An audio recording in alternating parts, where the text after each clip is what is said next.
Long way, get this shit a long way, this shit a long way. Long way, hit the long way, long way, long way, long way, long way, long way, long way, long way, long way, long way, long way, long way, long way, shit, long way, long way, long way, long way, long way, long way, long way, long way, shit a long way. Gotta get the shit a long way, get the shit a long way, gotta get the shit a long way, gotta get the shit a long way, get the shit a long way. She don't really understand, man. Gotta know what she don't really understand, man. Gotta get a meal, but she don't understand. She be tripping every day, she be tripping every way. But I gotta get this shit a long way, tryna get money every single way, tryna get money every single day, get money every single way, every day. Every day we gotta get paid, every day we gotta get paid, I'm feeling like we be the new slaves. No, we gotta finish rich. No, we gotta finish rich. Got a new bitch, she don't understand. She don't understand. She's gotta get rich. She don't understand. Sometimes we got hit lit. No, we ain't hit lit. Trying to get the long way, trying to get this shit the long way. Coach is trying to wrap up a contract. Told you the other day that did my phone strong. We gon' shoot the long way. We gon' get the long way. My bitch be trippin' back and forth like a phone way. My name is Atari, I ain't playing games, just another Atari. Yesterday she told me that she about to leave, man. Said fuck it, bitch, we gonna get some money. Said fuck it, bitch, I'm about to get some money. So what I do today, I want to get some money, Cause we gon' get this shit the long way, we gon' get shit the long way, back and forth like the pong way, man, I'ma get this shit the long way, get this shit the long way, just the only way today, because they go with shit's crazy, we gotta wear a mask, we the new slaves, and we be wearing this shit like every day, we be okay, we gon' be okay, they gon' be okay, they gon' be okay, for me, so we gon' get this shit the long way, we gon' get this shit the long way, we gon' get this shit the long way, we get this shit the long way, cause we gon' be okay, we gon' be okay, we gon' get the long way, Hello. How are you guys today? Welcome to another edition of Savings Minus Debt. My name is LJ Young, your host, the creative SMD. And I am what you would call, what I do here, I'm trying to shorten this up even more and more. I help people own themselves with my gift. I have a gift of having the ability to see negative numbers psychologically, because capitalism is psychological. All right. And so what I do is share my gift to those that are wandering around what I call the debt matrix. And the debt matrix, it's a place where people believe they own stuff with no money, because these are debt slaves. Debt slaves have no money because they don't even own themselves. And that was me. Okay. That was me. A college-educated, six-figure earning debt slave. That was me. Now, inside the debt matrix, if you are college-educated in six figures and, got a great job and all that good stuff, you're considered high value or whatever. But what you don't know, what I didn't know, that I was a six-figure earning debt slave because I was over double my salary in debt. So I was just a high-paid debt slave. Nothing more, nothing less. That was me. Now, I was wandering around the debt matrix just like you guys are now. Those of you, you don't know it, but you are. You're wandering around knowing something's wrong financially speaking, but you just can't put your finger on it. You know why? Because you don't own yourself. That's the answer. You don't own you. Now, I'm telling you something that I wish somebody would have told me when I was in the debt matrix. Hey, you don't own yourself. I would have said, well, what do you mean by that? Here, let's log into your credit report. Okay, cool. Let's go see it.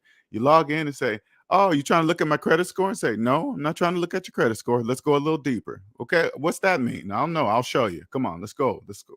Let's go in there. All right. You see that large number right there? Yeah. Yeah. That's your total debt. Put a negative in front of it. Okay. You can't own yourself until all that money is paid back. That's the only time you get to own yourself.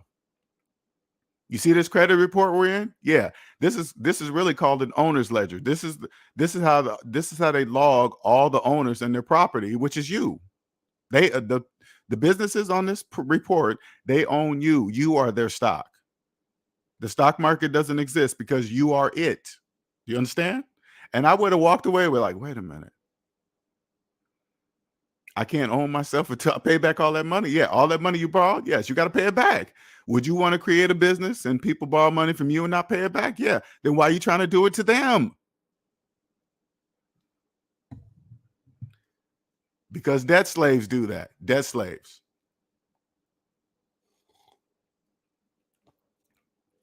Until I woke up, found Dave Ramsey. Dave Ramsey is like, hey, use this calculator on your finances and you'll get out of debt. That's what I did, and now I'm free. But what I didn't learn from Mr. Ramsey is that anything about owning myself. Once I got to zero, I had to realize that I was like, wait a minute, I now own me. Sure do. I'm different than millions of other people around me. You sure are. Yes. And now look at me. I'm here on the mic today talking to you guys. Voila. Having a channel unlike any other channel on any social media platform ever made, ever. There's nobody on the internet like me. Nobody. You see how I can say that? Prove me wrong. There's nobody like me on the internet.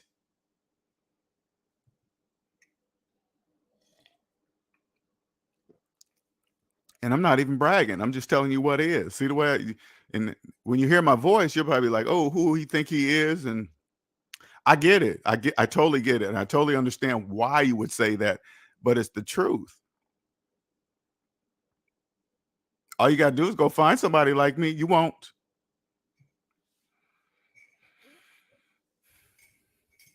I understand that capitalism is psychological. If you're in debt, don't worry. If you don't own yourself, don't worry about what I just said. You'll never understand it because you can't. I'm just here to tell you what it is. That's it. Nothing more, nothing less. Just here to tell you what it is. Now, these gas prices. Now, when we talk about these gas prices, I want you to brace yourself, okay? Because you're not gonna ever had heard this information in your life. You won't hear it from anybody else. You can't take this information to one of your family or friends and say, hey, do you know what this means? Because if they're a debt slave like you, they're not going to be able to understand it either, because you can't. Because you don't own yourself. That's why you can't. Now, you look at the gas prices. What you guys don't know is gas prices don't matter. Especially for those of you guys financing gas. Debt slaves, you guys have to finance gas because you have no money. When you pull out, listen, the gas prices that you see, this is why they really don't matter, okay? When you own yourself, we don't care what the gas prices are, okay? I don't care.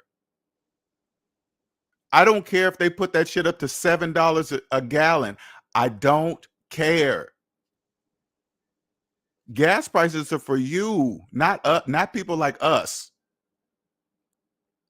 Of course you have to finance gas because you had to finance the car. See, you don't really understand. If you had to finance the car, that means you have to finance the gas to put in it because you didn't have the money to buy the car. You don't know that. So that's why you think when you look at gas prices, you think, oh my God, look how high. Yeah, it's especially high for people that finance gas. Yes, of course.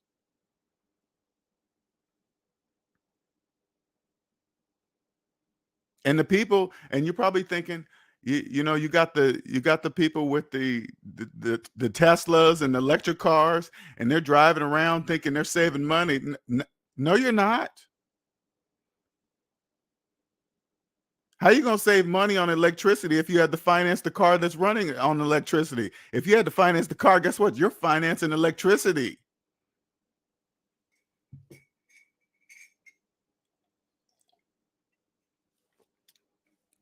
That's why when you go up to the gas pump,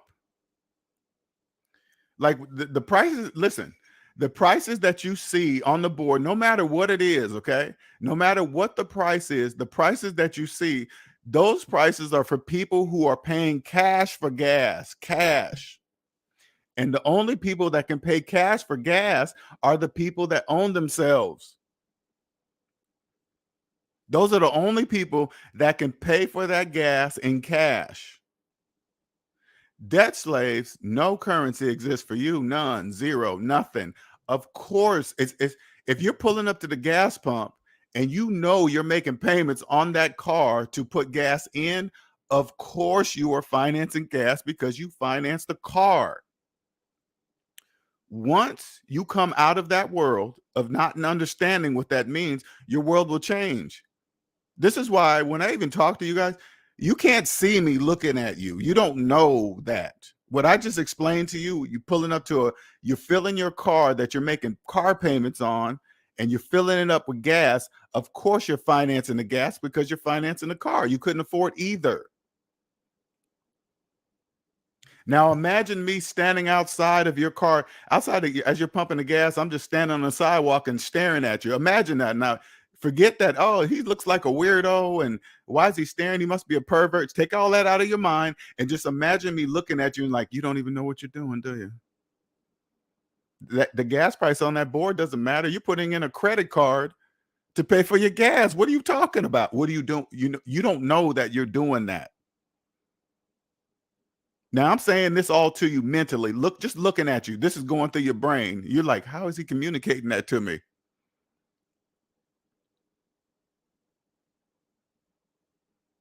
Now, what you guys really don't know, like when you're okay, okay, I'm gonna just give you an example outside the debt matrix. Okay, this is how I look at that. Okay, when I see gas prices go up, this is how I look at it.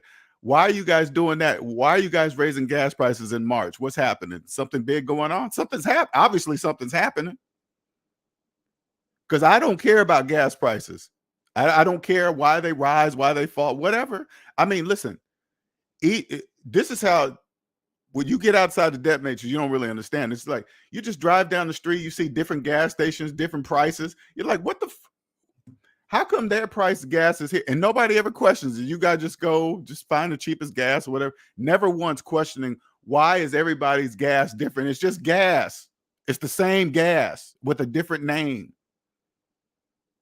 That's it. There's nothing more than that. I promise you. It's nothing more than just same gas, different names, different reputations, whatever. It's no different than clothes. A Gucci shirt costs this, a Walmart shirt costs that, but it's still a shirt. Okay, you see what I'm saying? That's what I mean. But when I see a spike in gas, okay, what are you guys doing? What do you? Okay, you obviously want all the debt slaves to focus in on the gas prices. Okay, so I just turn around. That's all I do. Imagine us. We're all looking at millions of us are looking at a big sign of gas prices. We're all just staring at it, right? I just stop and turn around and say, "Why you want us to look that way? What's going on over here?" Oh, okay, got it, got it,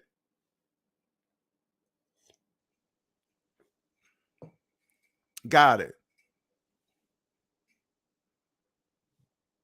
It's beautiful how it works. It's beautiful how they control your debt slate. It's absolutely amazing to watch. Amazing.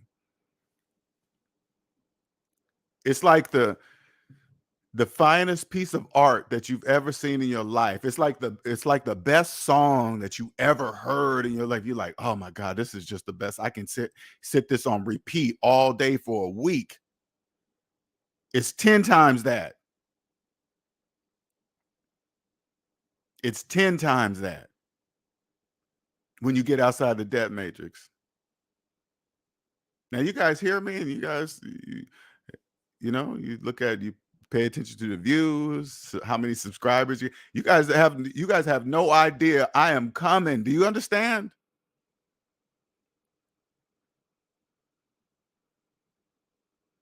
There is nobody like me. Nobody in this way. Okay, of course, I discovered this. Of course, there's people way above me. I'm just saying.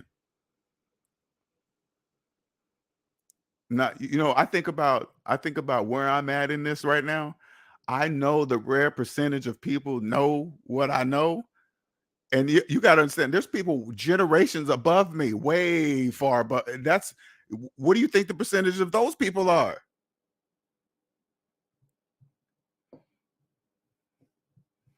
Discovering that capitalism is psychological. How many people on earth do you think know that information? How many?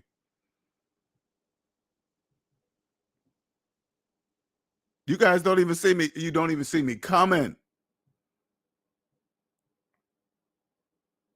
Here, let me give you an example. All right. So you guys can understand something. Okay. Now, when I got out of debt, I got out of debt because of Dave Ramsey, Mr. Dave Ramsey. When I was trying to get out of debt, it's weird. When you're in it, you don't know that you're in it, okay? Because everybody around you is doing the same thing you're doing. So you have nobody to ask, nobody where to look. No, you don't even know what the question to ask. You don't even know. Came across Dave Ramsey on the internet, and here I'm a computer engineer with numbers, and he basically says, "Hey, just use this calculator on your finance. That's using these baby steps, and just follow it." Cool. The math made sense. I just did it. But when we got you got to understand, I'm different now. But once we got to a baby step or something, he says, if you have a mortgage, pay off all your debt, get down to your mortgage, and then start putting away money into retirement. I said to myself, whoa, wait a minute, what? If I'm $300,000 in debt with a mortgage, that means I have no money to put away into retirement. You sure don't? That's called business. That's where it changed. Oh, that's his business part. Got it. Okay, this is where I get off. This is where I get off. I get it. It's total business when he does that. That's not mathematically true. You can't put away money into retirement if you have a mortgage. That's impossible. You can't do that. So that's called business model. Understood. This is where I get off.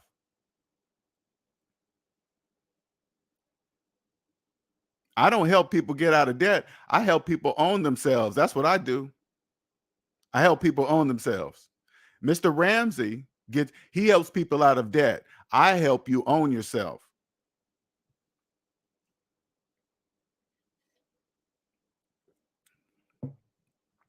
It's almost like where I'm at now. If somebody said, "Hey, LJ, can you help me get out there?" I say, "Go ahead. First, follow Mr. Ramsey's plan. Go ahead and go buy them. You turn away money. Yeah, I just want if you want to go that route, you go there. He's got the plan laid out. You can follow the baby steps, do whatever. But when you want to own yourself, you come see me. Go through that part. Do what he says. Because his baby steps work. Go do the baby steps. Once you get to zero, then come see me. I'll take you from there. You're going to go from getting out of debt into understanding what psychological capitalism is. Not many people understand what that is, know what it is. I do. So the next time gas prices rise, taxes somewhere rise, or some food price rise, you're going to be like, okay, why are they raising food prices this month? What do they want me to see? You're going to stop? While everybody's focusing on food prices, you're going to stop, turn around and say, oh, okay, that's what they want. Oh, that's what's going on. Yes, that's what's going on. It's no secret. Nobody's hiding anything. When you get to this level, we're not hiding anything from you. There's no secret to becoming rich or wealthy or what. It's not a secret. They sell you the secret. They sell you to make you believe it's a secret, and they sell it to you. It's not a secret. Math is not a secret. Everybody has a calculator on the phone. That's free.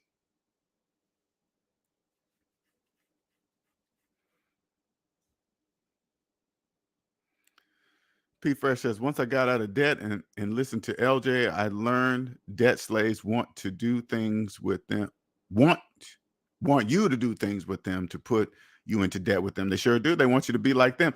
But you got to understand this, P Fresh. They don't know that they're doing that. Okay. You got to remember that once you get outside the day, and this is more for you. Once you understand, once you hear them say things that are not mathematically true, you got to disconnect from them emotionally.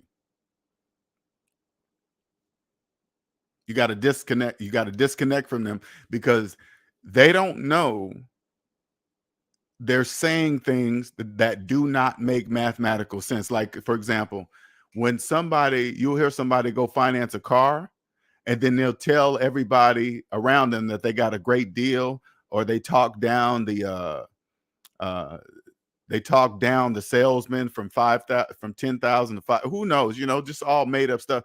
But they financed the car for 84 months. They didn't get a great deal, but they don't know that.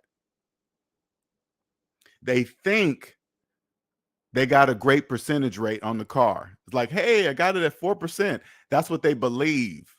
They didn't get anything, nothing.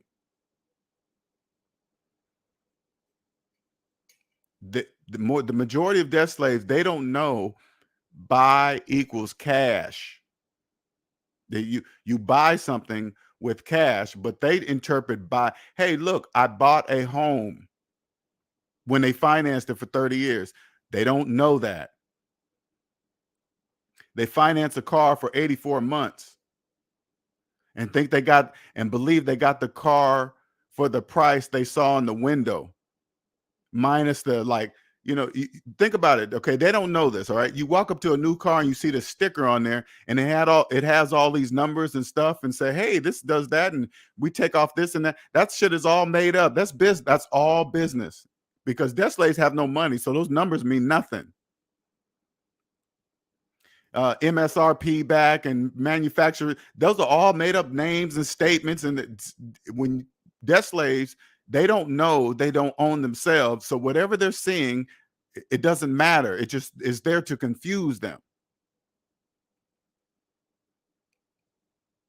That's why when they that's why when they see gas prices the way they are, they start panicking. You know why? Because their car's financed. Imagine this. Picture this. Okay, walk through it with me so you can understand.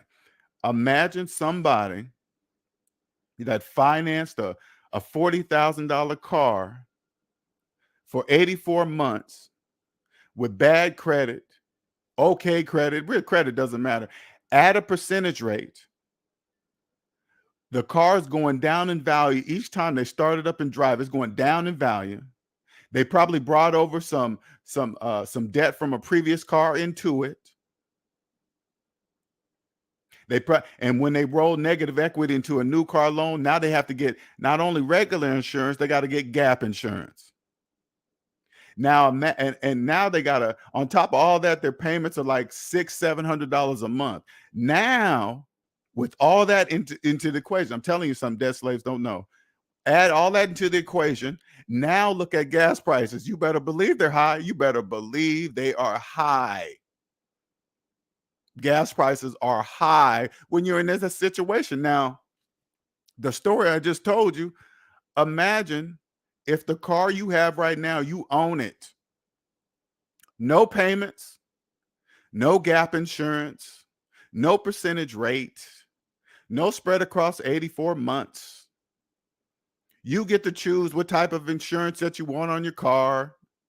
You can pay it every 6 months to a year, which saves you money. Debt slaves have to go monthly. When you're not in debt, you go every half a year or a year, which is always the cheapest rate. Now, would you care what gas prices are? Would you care? Who cares if it's $6 a gallon? So what?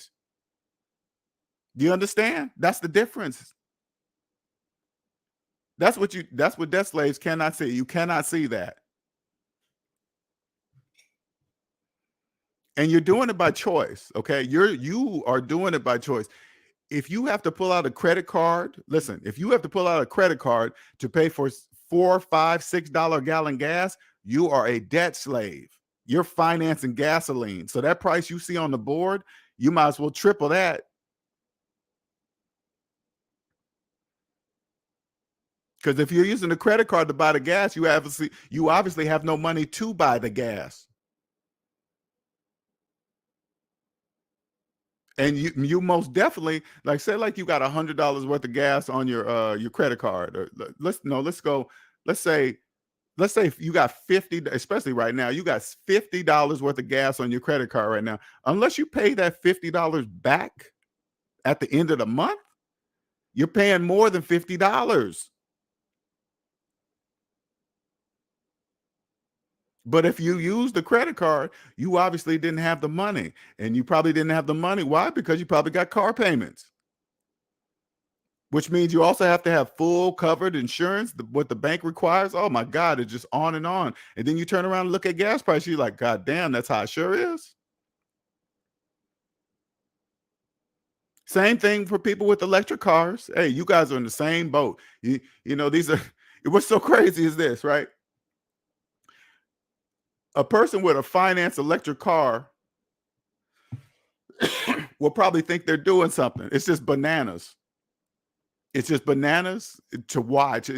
It's like, I'm telling you, it's like it's like a work of art. It's like every time I picture that, I picture myself standing at a charging station, seeing all these people just waiting to get in, sitting there for each of them, sitting there for like 45 minutes till their car charges, their financed electric car. And they looking at the gas price and gloating, talking about, oh yeah, that ain't me paying it. Yes, you are. You're paying it with your time, debt slave, in your financed electric car. Of course, you're financing the electricity. If you finance the car, you couldn't even afford the car. Of course, you're financing electricity. Not only are you financing, you're wasting a whole 45 minutes of your life sitting there.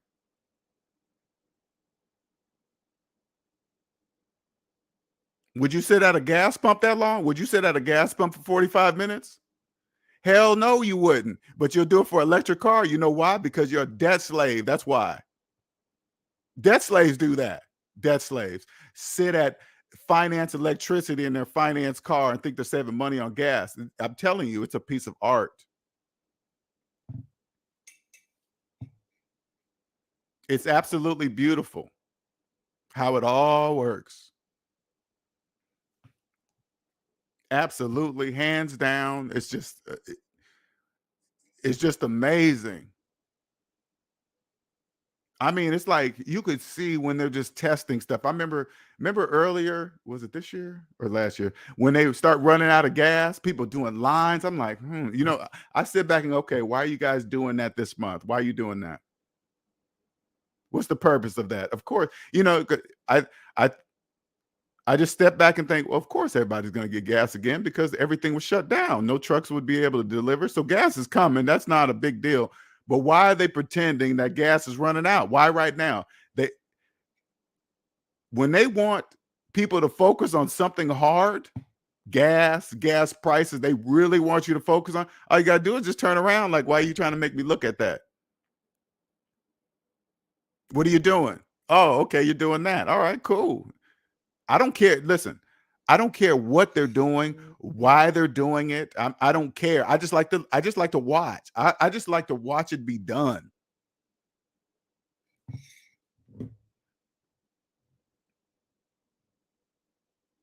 That shit is amazing.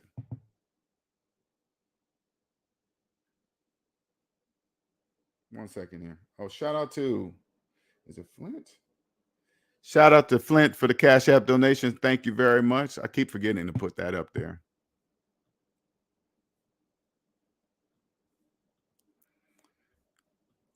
So when that happens, hey, listen, sewer, and I'm here to tell you guys that's going to happen. Okay. I want you guys to prepare yourself for it. This is just my opinion.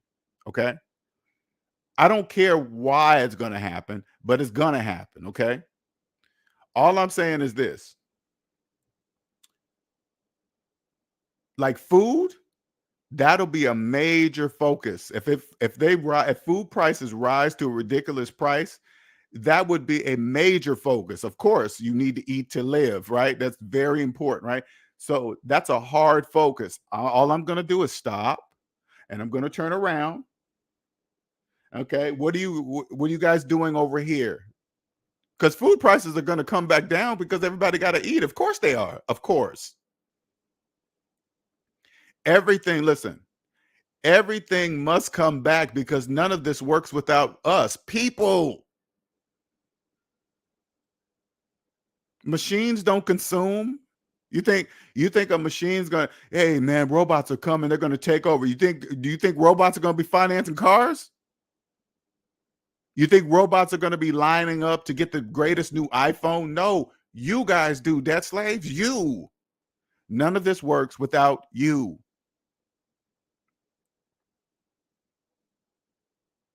You are the engine. That's why you're looking at gas prices and panicking. You know why? Because you're a debt slave. Once you own yourself, you're not going to care you're not going to care the gas prices. You're not going to care about people financing electric cars and thinking they're better than you. You're going to see it for what it is. None of that is true. Who cares what they think? Who cares how their house looks? All you got to do is listen. Okay, this is what you guys got to do. When you look at somebody that you believe that has money, this is what you got to listen for. Is the person with money complaining about gas prices? Is the person with money complaining about taxes, high taxes? If you hear a person with money start complaining about those things, that means they don't have no money. That's what that means.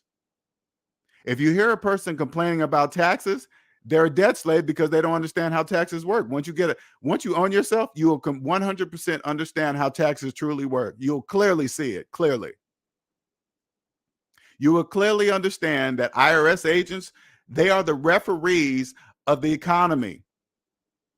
They're the referees. You don't have to be scared of them. If you follow the rules, you don't have to be scared of them. It's no different than a football game, basketball game, baseball game. Just imagine this. Imagine a game with no referees. The players would be doing whatever they choose, just doing all wrong, mess up the whole game, right? IRS agents are no different. They're just there to catch the people who are not following the rules. That is it.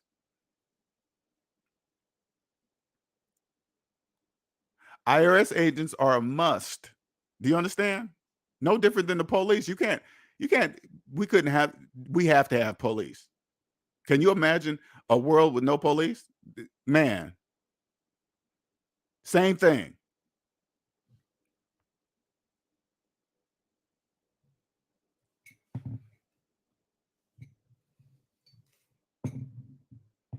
Now I know when you hear a person say, "Who cares what gas prices are?" You're probably thinking in your mind, "Oh, he's just saying that because he's rich." No, I'm not. I'm not saying that because I'm rich. You don't have to be rich to own yourself. See, that's the problem with debt slaves. You guys believe you have to be rich to own yourself. No, you don't. I'm telling you the cost of owning yourself. Log into your credit report. There's going to be a big number that pops in your face. Put a negative in front of it. That's how much it's going to cost you to own yourself. Are you willing to pay it?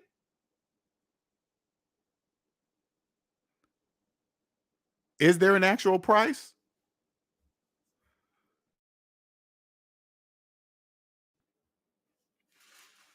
Is there an actual price to pay it?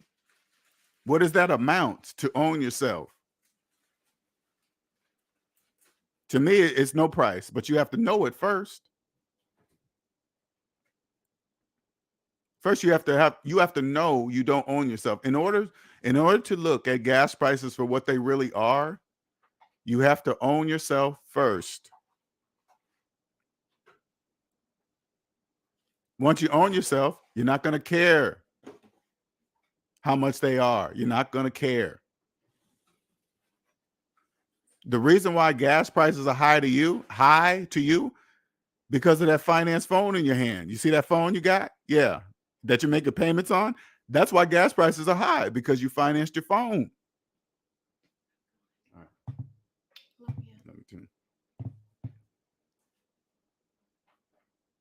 That's why gas prices are high. You're making payments on a cell phone.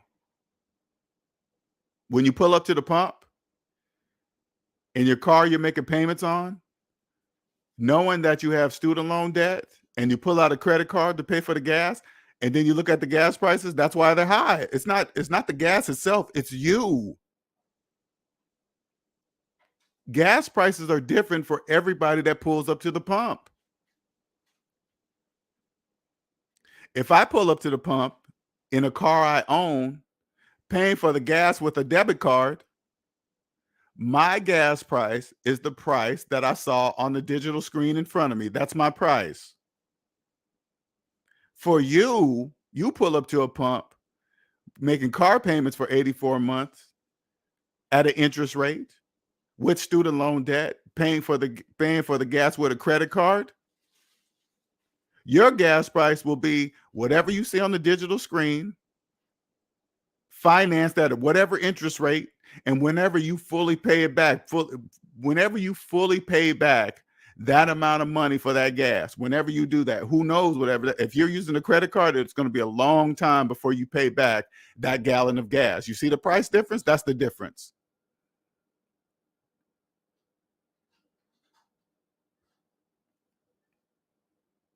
I don't panic. I don't. Hey, gas prices are through the roof. You know, you'll see it on. I'll see it on the news. You know what I do? Turn it off. They're not talking to me. That's for you. That's to put you guys in a panic. That's slaves for you. Tell you where to find the cheapest gas and do it. Who knows? Hey, man, I don't. This shit is clearly orchestrated. Clearly, who cares? And I don't. I look at it as amazing to watch. It's amazing. It's absolutely amazing to watch and see you guys do what you do. Just do it. Can you imagine, like, all these young kids that's buying these Hellcats and Chargers and shit? Can you imagine at $6 a gallon gas? All that, hey man, all that burning out and skirting and racing, all that comes to a halt. That stops. Hey man, you want to know burning out tires? No, not at $6 a gallon gas. No, you're not. Do you know how many of those cars are about to be repossessed because they can't even afford to put the gas in them? Can you guys don't even get it, do you? That's all part of the plan. No, sir. No. Pull up to the pump in a Hellcat at $6+ a gallon of gas. Good luck. And you're making, hey, $6 a gallon gas with $700-800 payments. Can you imagine? Ooh, wee. Repossession lot is gonna be full. And hey, listen, and it ain't even May 1st yet. Because you guys, debt slaves, you guys believe since you're not making student loan payments that you have extra money. That's what you think. Hey, listen, I'm just sitting back wondering what's going to happen on May 1st. It's like Christmas. I want to know. I'm like, okay, what's going to happen? What are they going to do? Because listen,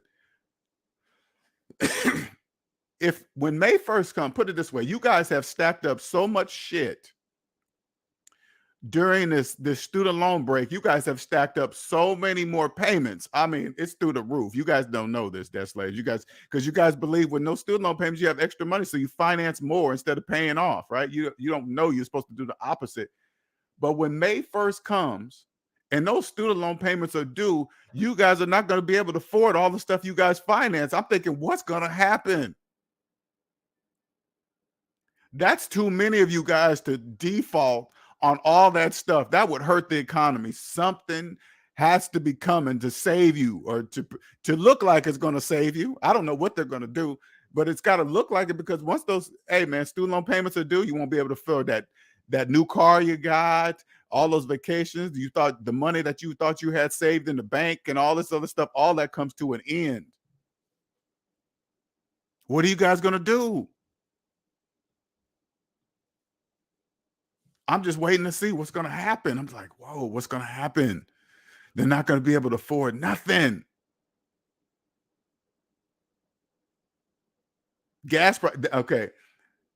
Okay, I put it this way. Gas prices have to come down well before May 1st. They have to. Because, like, say for example, gas prices at $6 a gallon, and student loan payments were due on March 1st.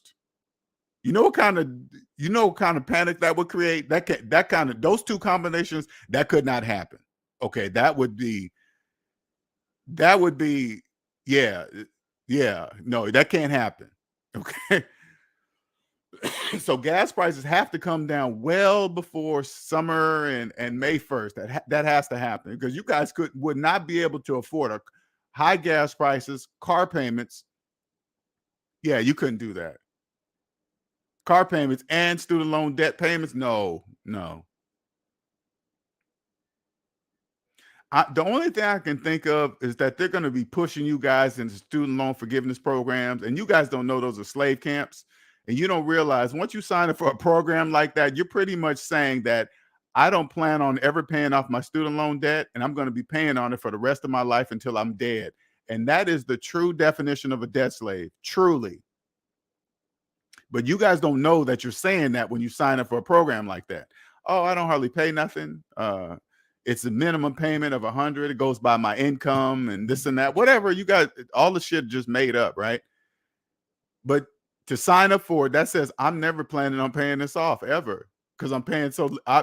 Obviously, you're not because you're paying so little, and the majority of you guys have a student loan debt older than your mortgage, and you're complaining about gas prices with like student loan debt older than your FHA subprime mortgage, and you're complaining about gas prices. It's not the gas prices, it's you.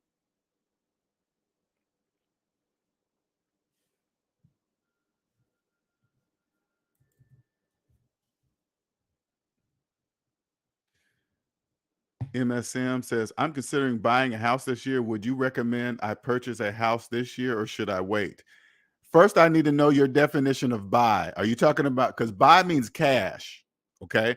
So if you're saying, I'm thinking about buying a house this year, I need to understand your definition of buy. If you're talking about a mortgage, you're talking about financing. Okay. So you got to give me a clear definition of that.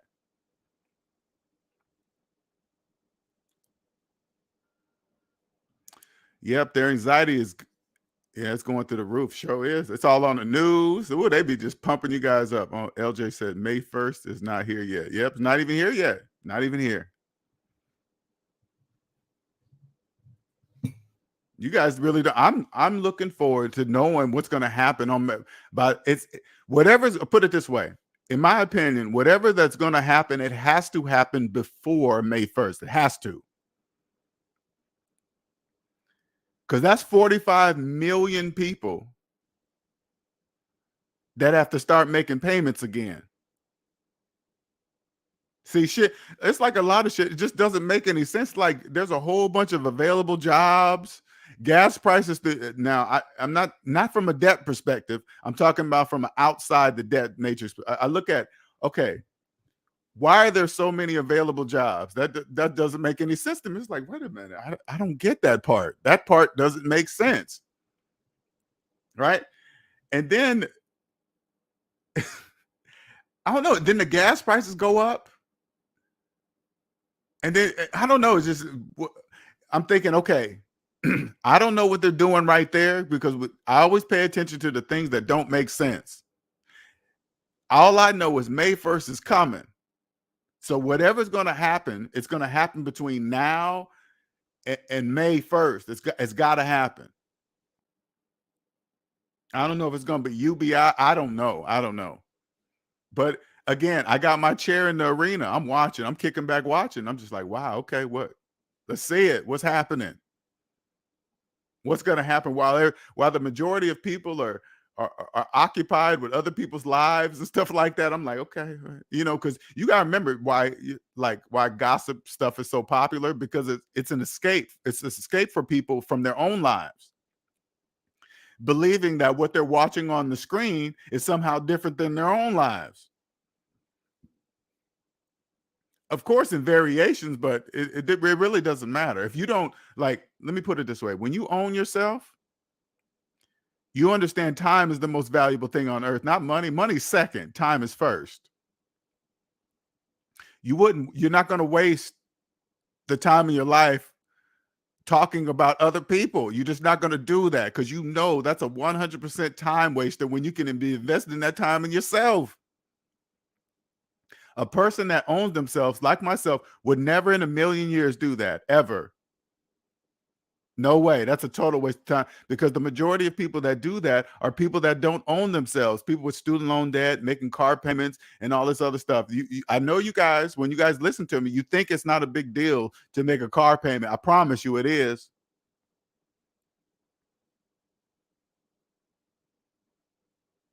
Car payments are the reason why you're making phone payments. That you making car payments is the reason why you're financing your phone that you're listening to this on, probably. If you're listening to me tell you this and your phone is financed, you got to ask yourself, how does he know I'm making car payments? I'm here to tell you, because you're making phone payments. That's how I know you're making. If you have a car, I know you're making car payments. If you have a car, I know you're making car payments. If you're making phone payments, I would ask you, hey man, did you finance the phone? You say yes. I automatically know that the car you drove in, you're making payments. Because if you had the money, you wouldn't be making phone payments. You would have paid for your phone in cash. You understand? You don't know. Listen, you don't know there's people like me that understand this and are walking around. You guys don't know this. Those are the questions I would ask to see if somebody had money or not. Hey man, how much was that phone? They're like, oh, I don't know. I'd be like, oh, you making payments on it? Is the payments pretty low? They say yes. That's all I need to know.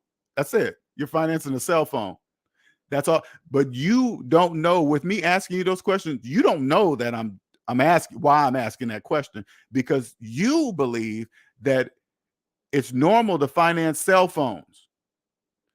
And if you think about all your friends, you ask each one of your friends, hey, did you pay cash for your phone that you have? No, they finance it. That's why you guys are all friends, because you guys all finance cell phones. I guarantee you all your bank accounts are the same financial problems, same bill collectors, whatever. It's all the same. Believing bill collectors calling your phone is normal. That's not normal. That's only normal for debt slaves. You don't know there's people like me walking around just, hey, you walk. Why is he not complaining about gas prices? You guys don't know to see that.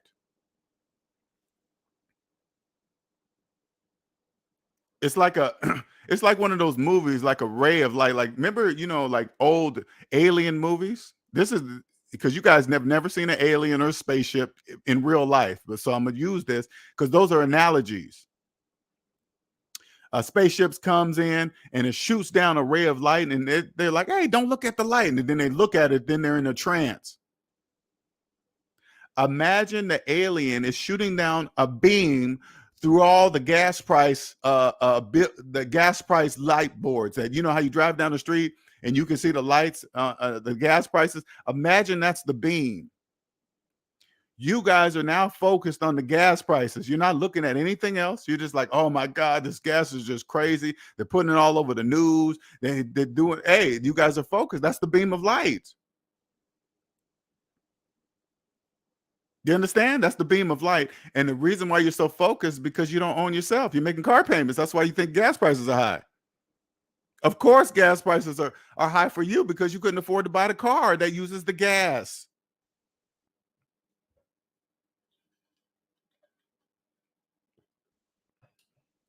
Now, I'm working on myself to not make that voice that sounds like duh, that's obvious, because it's not. Because if it was, you wouldn't be doing it.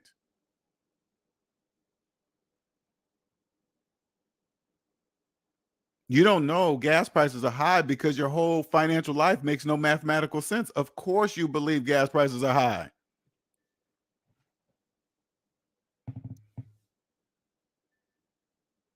If I could turn to you and say, imagine me standing next to you just like this.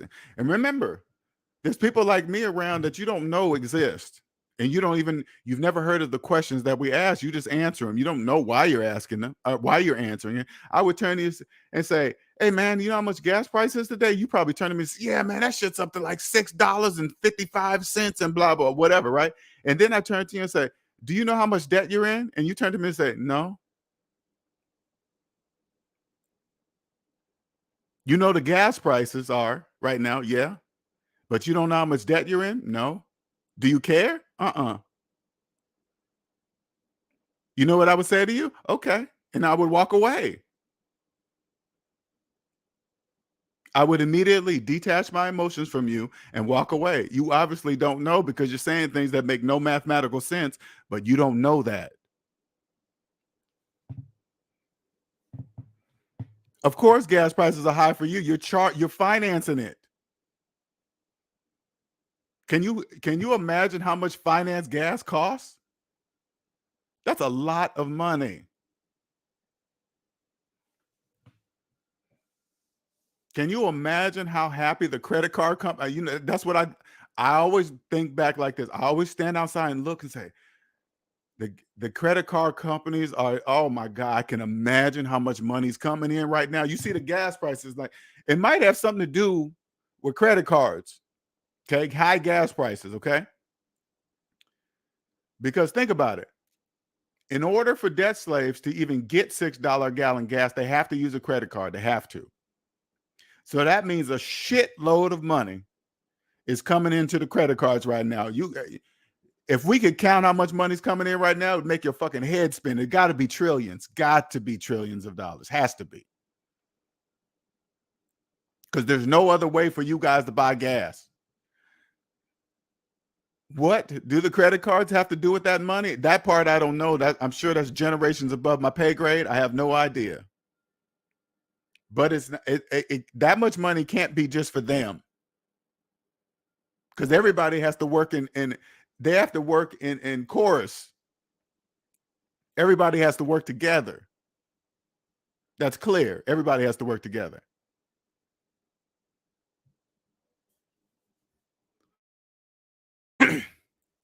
That's where I stop. I don't know. I don't know at that level. Hey, I'm not there yet. Hopefully I have enough time on hopefully I live long enough to ever understand that part of the equation. How that part works. Hopefully one day I will.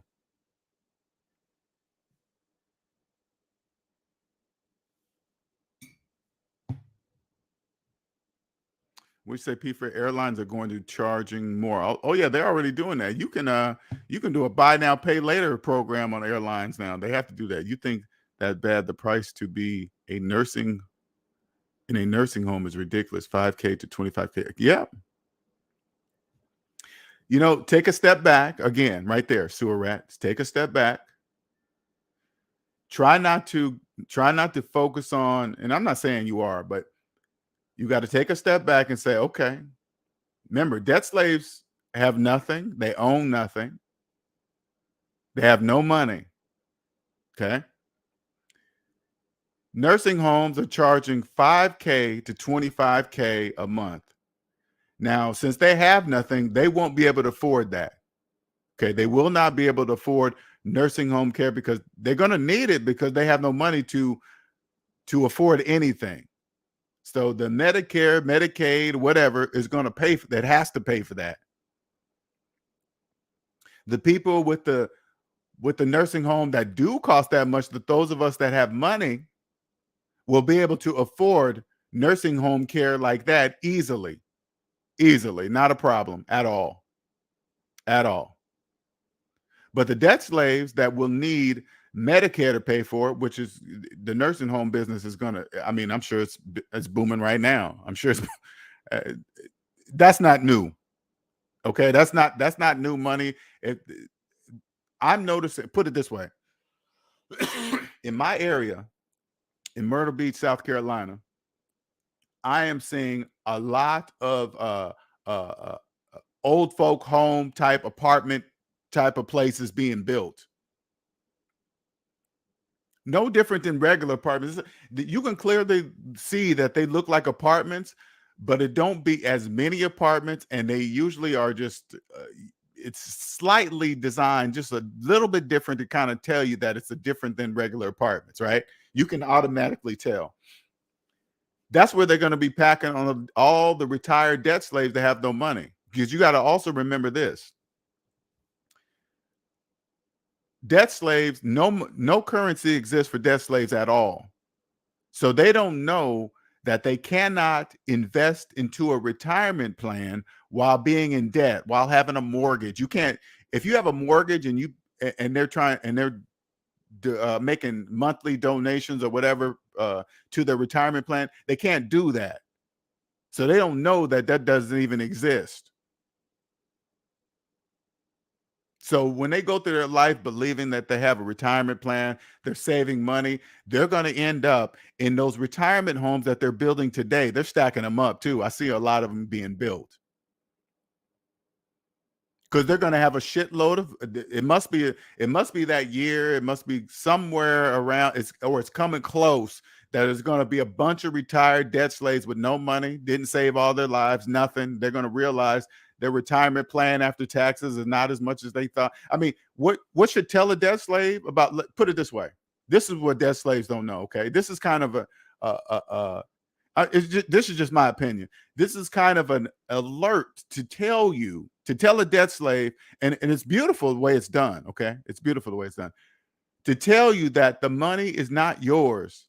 Okay, that you really have no money. Say like they invest in a retirement plan. Okay, a 401k. All right, they're like, oh, this is my retirement. Year after year, they're getting these pamphlets that, hey, this is how much money you're going to have.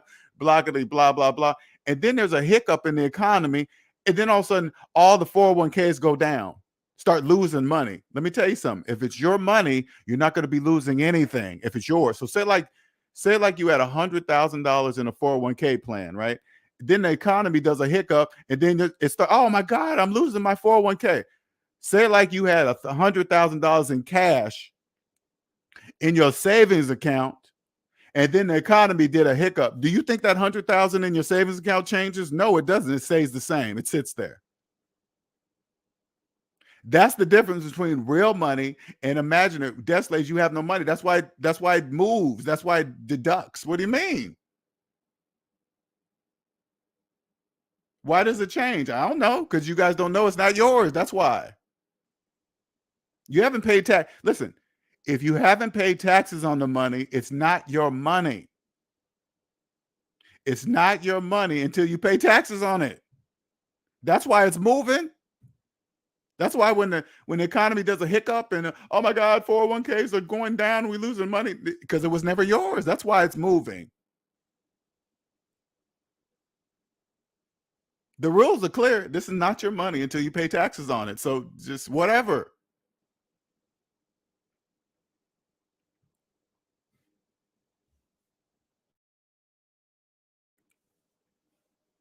That's why gas prices are high for you.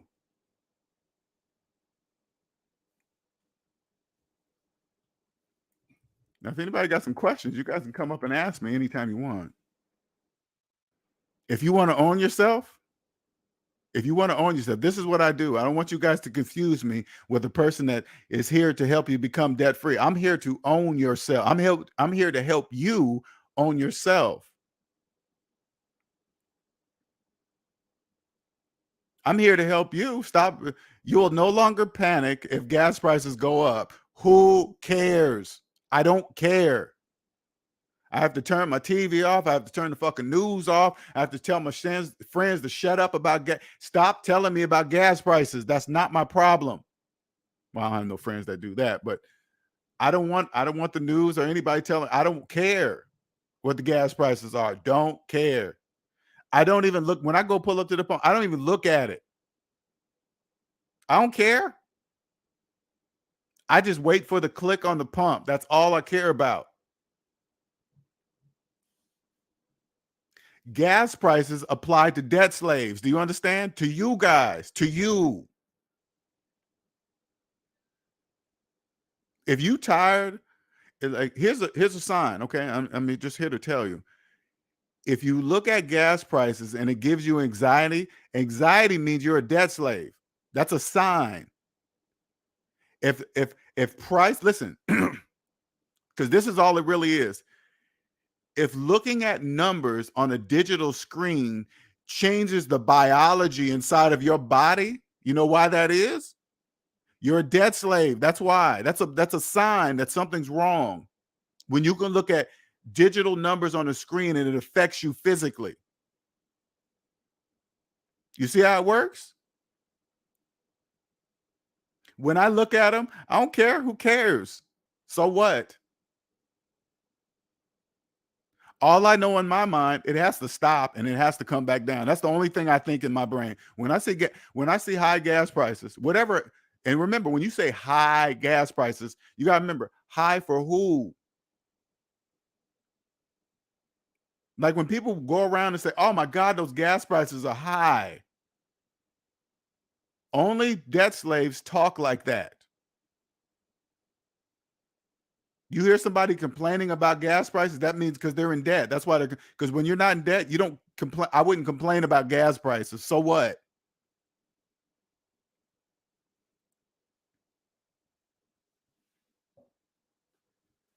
But if you look at the gas prices and it physically changes you, makes you not want to eat, makes you kind of sick, and oh, you're worried about how you're gonna fill your tank. I'm here to tell you, if you want that to stop, you need to come see me. If you want, I change you, that won't affect you anymore. Debt causes stress. You look at gas prices, you start physically getting sick. It starts stressing you out. Do you know stress doesn't have to be part of life? That's a program. I don't allow stress in my life. Did you know you could not allow stress in your life? You could not allow it. That's a choice. Stress being part of life is part of the program. You don't have to have stress in your life. That's not true. Especially especially the stresses that are outside of you, outside of your control, maybe coming from another human being outside of you. Getting rid of those stresses are the easy part. That's the easy part. Okay, the easy part is eliminating people that the people outside of yourself are causing you. You can just cut them off. It's over. Done. See ya. Done. The hardest stresses are the ones within yourself that you're causing for yourself. When you go finance a car, you're causing a stress on yourself. Now you're responsible for a depreciating object for the next 84 months of your life for this thing that's going down in value at an interest rate. And then you stack that with a house for 30 years. And then you stack it with a few credit cards that you pretty much pay on your life. And then you stack it on student loan debt. That's the stress right there. You're creating it inside of your life. I'm telling you this because when I was in the debt matrix, I wish somebody would have told it to me like that. I would have been like, I'm causing that. Yeah, you're causing that. Stress doesn't have to be part of your life. That's a lie.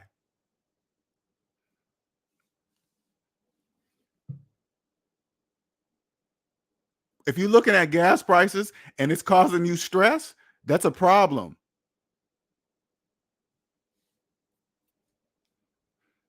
And the problem is not the gas prices, it's you. How do I know this? Because when I look at gas prices, it doesn't cause me stress. I don't care what they are. All I know is that they'll come back down. Of course they have to. Of course. That would cause chaos. If they leave it at $6, $7, and it keeps going higher, that's going to be a bigger problem. People start stealing gas, jacking people. It'll start getting ridiculous. Of course it has to come back down. Of course. They let that shit keep going up. They'll start jacking trucks with the most amount of gas in it, steal all the product inside of it, and steal the gas. That cannot happen. Of course it's coming back down. That's how I look at everything. Of course. It's just a matter of when. That's all. No different than remember when the toilet paper scare came? Oh my God, we're running out of toilet paper. I'm saying, of course we're not running out of toilet paper. Why are you guys doing that? That's how I think. Why are you guys doing that? Of course everybody got to wipe their ass. Of course everybody has to have toilet paper. But guess what the debt slaves did? Went out panicking, buying fucking shiploads of it. Okay, they must have had some overstock. I don't know. I don't know why they did it. It was just the stupidest of whatever, right? I'm just giving an example. So when you see gas price, okay, why you got gas? this is from my perspective. You got to understand, gas prices really don't matter. So why are you guys doing that? Oh, of course it matters to debt slaves, not to me. So I'm looking at it totally different. Why are you guys doing that? You must be doing something somewhere else. Okay, all I do is just follow the money. Okay, who's benefiting the most off of high gas prices? Okay, the credit card companies, obviously they are. Of course they are. Maybe financial places are going up because people are pawning shit, sell it. I don't know, but let's just say who the majority is getting them. Credit card companies are getting the majority of the money right now. Maybe they're using this to make up. I'm just thinking out loud. Okay, I'm just thinking out loud because I don't know. Maybe they are either making up the money early now. Maybe they're getting their money now before May 1st, because when May 1st comes, the first people that are going to stop getting paid is the credit card companies. You guys are going to stop paying your credit cards because you're not going to be able to afford it. And they're going to be all maxed anyway. So you're not really going to give a fuck or not paying it because you can't use it no more. And you don't have the money to pay it back. So that's the first thing you're going to stop doing. So maybe they're stacking up their money, which is trillions of dollars right now, to a certain point. Then it'll drop. And then when May 1st comes and they not get paid, you guys, as I'm just talking this out, it kind of makes sense. The majority of you guys are going to file bankruptcy, which they cannot collect, but they will have made it up with all this gas money. Now, that's just me just thinking out loud, just connecting the dots. That makes mathematical and money sense. Maybe they're stacking up their money for their loss of what you guys are going to do when you guys file for bankruptcy.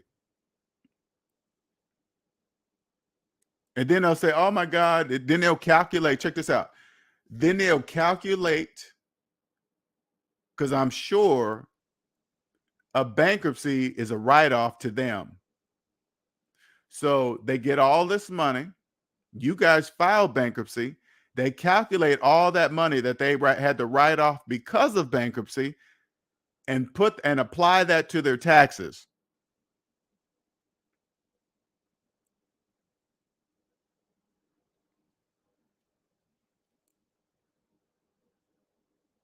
And they're getting interest on top of that. It's just now that's just me thinking out loud. That's just my opinion. But if that's true, which it looks like it is to me, that's what I see. That's absolutely brilliant. Absolutely brilliant. Preparing for what's going to happen come May 1st. Credit card companies will be the first to not get paid.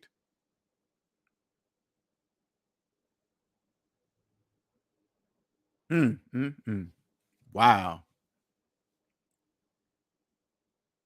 Ooh, imagine that. Imagine that.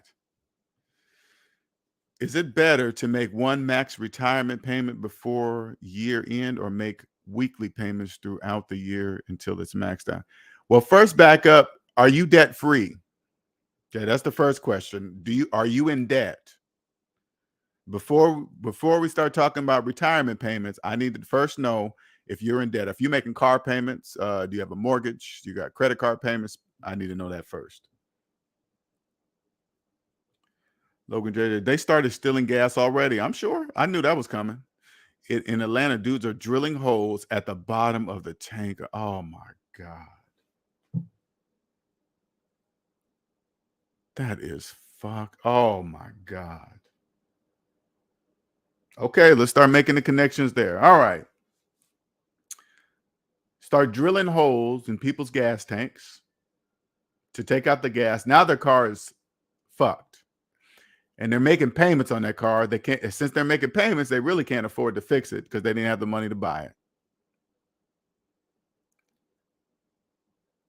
That's, I guess it's actual vandalism. So now they're going to charge crazy money because it's going to be an insurance claim. So now insurance companies are going to get some bread because of deductibles. And now all the auto body shops or the places or whoever's going to be fixing these gas tanks, they're going to make some bread.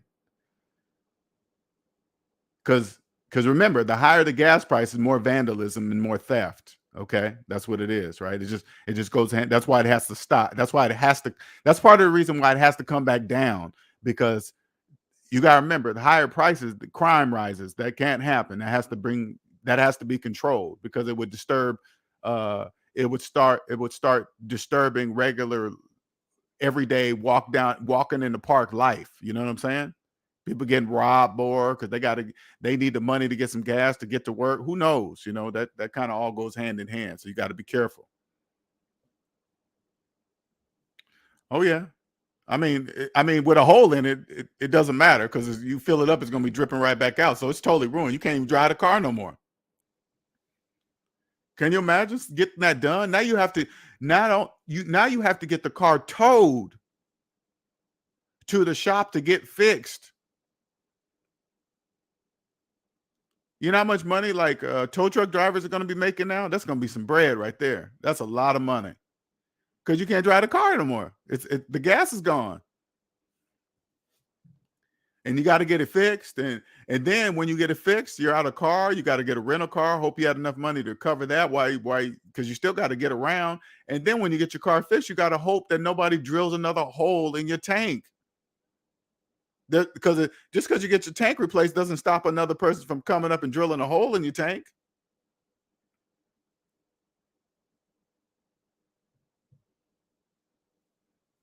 If I could get that bad, you better just put a regular cap on your gas tank and say, hey, man, you're going to steal it. Just steal it through the regular thing. Be like, look, you don't even have to drill a hole in my tank. Look, I got a regular gas cap right there. You can just open it up, pull it out, and siphon it out.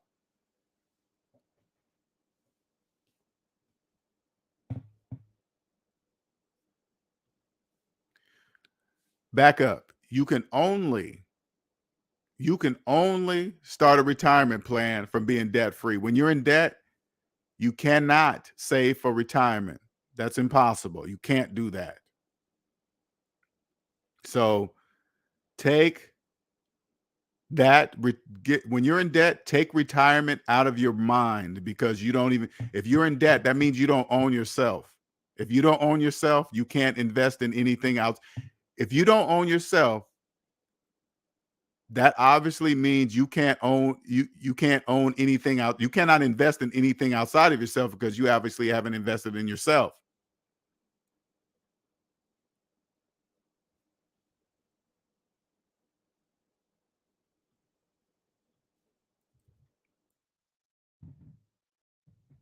Hilarious, man. It's just, not hilarious. And I keep telling you, man, I'm glad I have a seat in the stadium. I just imagine myself, I'm sitting in the stadium and I'm seeing a whole bunch of signs of gas prices, and they're all high. And you just watch what the people do. Just watch what they do. What are they going to do? Okay, they're going to, what are they going to do? Of course, the crime's going to go up. Okay, that's expected. Okay, what else? What are the people that cannot afford gas but don't do crimes do? You see what I'm saying? They don't commit crimes just because gas prices are high. There's people like that, right? But still can't afford gas. Okay, what changes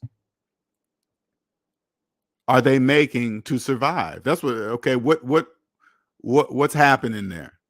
Because gas prices go up, that means less money for food. It all goes hand in hand. Now, again, I think, because you got to remember, the majority of people, the debt slaves, must use credit cards because they have no money. They have to. So if gas prices go up, credit card use goes up on everything, not just gas. They're financing gas. They're financing food. They're financing their whole lives, cigarettes, whatever habits they have, they're putting it all on the credit card. If there was some way we could actually see how much money's being made with the credit card companies, I bet you it'd go just as fast as the debt clock. If you look at the debt clock and you see those numbers rolling fast, I bet their numbers are rolling like that right now. Again, because when come May 1st, student loan payments are due, people are going to be filing bankruptcy. And what's the first thing that's going on that bankruptcy? Credit card debt. They get to write off. They're going to be, you better believe they get to write off that money. Believe that. And you know what's so crazy? They know you're going to be back. And guess what? You're going to be begging to get back into the credit world. And then you're going to need one of their credit cards. And then they're going to charge, they're going to make you pay for filing bankruptcy. You know how to get back in the game with high interest rates of car loans? Because you guys believe that you guys still will believe that you need them to survive, even though you're free. Like, you don't know, like debt slaves, you guys don't know walking in and legally walking into a lawyer's office and say, hey, I want to file for Chapter 7 bankruptcy. Can I do that? You hire a professional that knows all the laws. You want everything done exactly correctly, everything. Especially with no job right now. If you just got a mediocre job, but you got tons of debt, you don't have no idea. You can walk into a lawyer's office and file Chapter 7 and free yourself right now, free. Can totally free yourself right now. You can, one Chapter 7 filing, you can own yourself right now. You pay whatever the lawyer, don't try to come and scam the lawyer. You pay him, you pay that lawyer in cash. You say, hey, lawyer, I need to file Chapter 7. Can I do it? Can you do it? Do you know how to do it properly? Yes? Here, I'm going to pay you in cash so you'll know that I am not fucking around. I need you to do this, and I need it done properly. That lawyer is gonna know you're serious. You could be free. Chapter 7 bankruptcy, if it wasn't, that is a tool. It's there for a reason. Debt slaves abuse that tool. People that know that that's a tool that can free yourself, that's a start over. I messed up. Oh, I understand now. Okay, you get to restart. All right, you gonna come back and do it right? Yeah, okay, here we go. Let's do it again. Restart.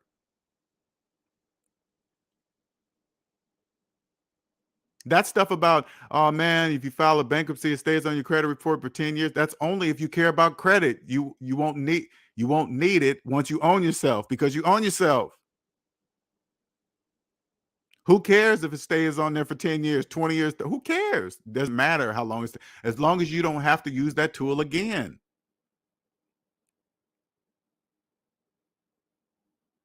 It can free you. But in the in the debt matrix, it's frowned upon. You're a financial loser. All that stuff. You got anybody, like, if you mention Chapter 7, if you mention bankruptcy, Chapter 7, Chapter 13 is for debt slaves. I'm only talking about bankruptcy Chapter 7 personally. Okay, that's the only one I'm talking about. If you have somebody in your life that says, "Oh man, you shouldn't do that," and you turn to them and say, "Is that phone's? Are you making payments on that cell phone?" Yeah, you better stop listening to them. If they're making payments on a cell phone, you better not take any financial advice from a person that's financing the phone. You better not ever do that.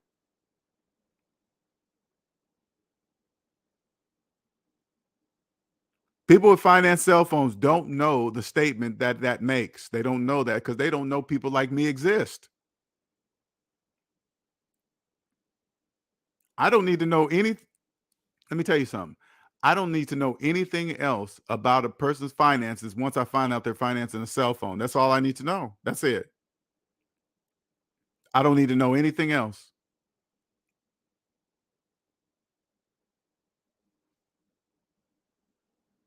I'm here to help you own yourself so you don't be that person anymore with a finance cell phone in your hand. I'm here to help you not be that person.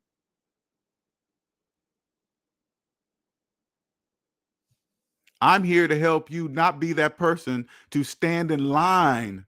Listen, to stand in line waiting to finance a cell phone.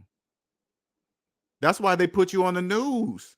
Look at all the people waiting in line to finance cell phones. You guys don't see, you guys can't see it like that. Waiting in line to finance a cell phone? No. No. Only debt slaves do that. No.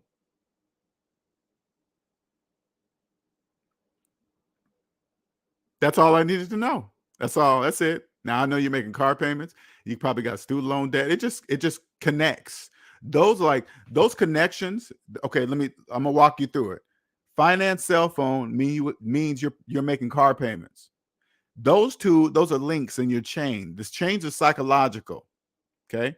You probably have two car payments. Those are two links. Two more links. You probably have a mortgage. That's another link. You probably have student loan debt. That's another link. You probably have several maxed out credit cards. Those are all links to your psychological chains. Do you understand? Those are links.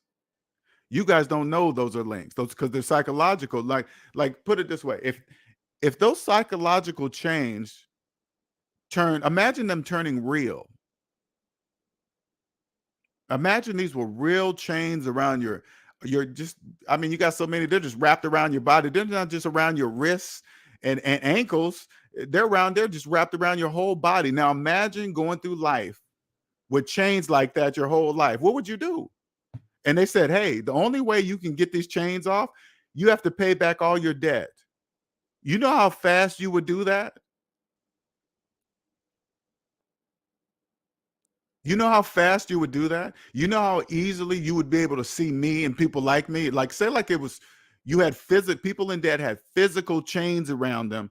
And of course, I wouldn't. Everybody would see me. And immediately you would think I'm rich because only rich people have no debt. That's what, in your mind, that's what you think. I would be a target because I would have no chains on me. Like, this dude is chainless. Chainless people are rich because the people with the chains believe there'd be so many people with chains on their bodies. You guys would believe it's normal. It's normal to have chains. Everybody has chains around them. And then you come across a person that has no chains, you're going to automatically think that person's rich or wealthy or whatever you guys think in your brain. I would have to go buy fake chains just so you guys can't see me. But in the psychological chains, I don't say anything. As long as I don't say anything in public, you guys can't see me. You guys have no idea. You guys don't know what I know. You don't know. Unless I say something. Unless I open my mouth and say something like, hey, you know, a mortgage doesn't make you a homeowner. You'd be like, what? You turn to me immediately and be like, what the hell are you talking about? I've never heard anybody say that. You would focus in on me. I don't want that. No, I don't want that. Why I don't want that? Because millions of people believe they're homeowners with mortgages. You think I want? No. Hey, man, I got a great deal on my house. I only got 1.9% financing over 30 years. You know what I'm saying? Congratulations. I'm going to be just like everybody else on your social media platform. Like when somebody finances a brand new car and they put it up on social media, all the people say, thank you. Oh, I mean, not thank you, but oh my God, congratulations. You deserve it. You've been working at so-and-so for so many years. Whatever. Hey, whatever. You know what I'm going to say? I'm going to type in there, congratulations. My congratulations will fit in with all you guys' congratulations, and then you won't see me. But if I went under that same comment and say, hey, you know, you can't buy a car, finance it for 84 months, everybody in that room was focusing on me. Oh, you party people, who are you? This and that. What?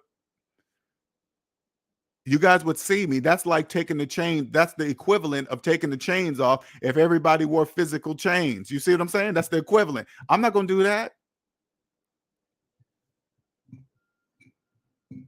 I always tell new SMD family members that are just so excited about understanding that capitalism is psychological. You want to go tell all your friends and family. I always say, hey, members, hey, listen, do not go out in public and take down your mask. Don't do that. Okay, don't do it. But of course they do. They got to go out there and feel it. Once they feel it, they're like, oh, that's why LJ said never do that. What's up, Andrew? Hey, what's going on, man? LJ, how you doing? Good. What's happening? I mean, at the new job I was telling you about, you Uh-huh. got about 5 people around the table listening to you, man. Really? Yeah, I got about got one guy I was riding with today. He has no debt. He said he's trying to build up debt. I said, man, the position you in right now, he's in a beautiful position. Oh my God. He said, build up his credit. How do you know they're truly listening though? How can you tell? They right here listening right now. Oh, I see what you're saying, but they listen. okay, okay. Oh, I thought you was talking about they listened to it on their own somewhere, on their own time. No, they right here, man. We sitting at this table. Okay, all right. Thank you for doing that. I appreciate that, man. I really do. You will. Just keep Someone, up the good work, man. Keep spreading the word, man. We got to get it out. oh, you know, I can't stop, man. I'm telling people they better get to know me now. I'm about to. This is gonna be my year, man. I'm about to blow the fuck up this year. You watch. I know you are. I know you are. So they people like, oh, you don't know him personally. You ain't got a first number. Okay. Yeah. What's that for? Like credit? Getting that. And you guys are gonna see. You guys are gonna see me be exactly the same. I'm gonna be the same person. Same person. That's cool. And that's the way it should be. Yes. Oh yeah. And I'm, you know what? I just look at it as being an inspiration to show you guys what is possible after owning yourself. That's the plan. That's what you do. No, she actually pronounced the C. All right, we're gonna keep listening, man. But All right, man. thanks a lot, man. No problem. All right, later. Later. I want you guys to really understand that this year is going to be my year. Is my year. Not going to be. It is my year because we're in it. This is my year. This is my year. I could feel it. This is my year. Once the right people hear me, that is it. This rocket to unlimited, to Mars and beyond. Believe that. Because I already know, listen, I already know today. This is the difference. And I hope you guys that just follow me and listen. I want you guys to understand, you know, once you own yourself, you can see your direction. You can see it. You're probably thinking, how do I know I'm going to blow up unlike any other person? Because I know today, I know something that millions of people do not know. I understand capitalism is psychological. That's how I know. So I'm telling you guys now, before it happens, this year, I'm telling you something that only I can see, today, and the only person that needs to see it is me. I don't need to convince anybody else to see what I see today. What I already see it. I can't physically see it. I can't physically touch it. I can't say it's right there. It's red, it's big, it's square. I can't, but it's there. The only thing I can tell you is it's there.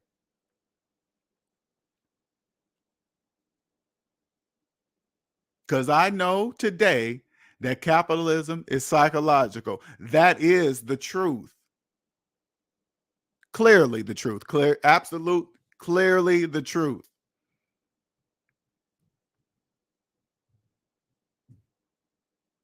I also know because several people have told me all the time, LJ, you have changed my life. That statement right there, you guys don't really even understand until you actually do it. That statement right there, coming from another human being on earth, to walk up to me and say, LJ, you have changed my life. How many people on earth do you think ever hear that statement come from another human being? You know how rare that is to hear another person, because people don't accidentally, listen, they do not accidentally tell another person that they have changed their lives. You know how people say, think about it. People tell another person, oh, I love you. They say quick, you know, in relationships, oh, I love you. I love you so quickly in a month, 2 weeks, you know, I love you. But nobody accidentally says, hey, you've changed my life. That just doesn't, that statement has to be proven. Within that statement, you have to have actually done it. Because I don't know I changed their life until they tell me. I don't know until they tell me. But in order for them to do that, to say those words to me, I had to have done it. or else they wouldn't have said, or else they wouldn't be saying the words.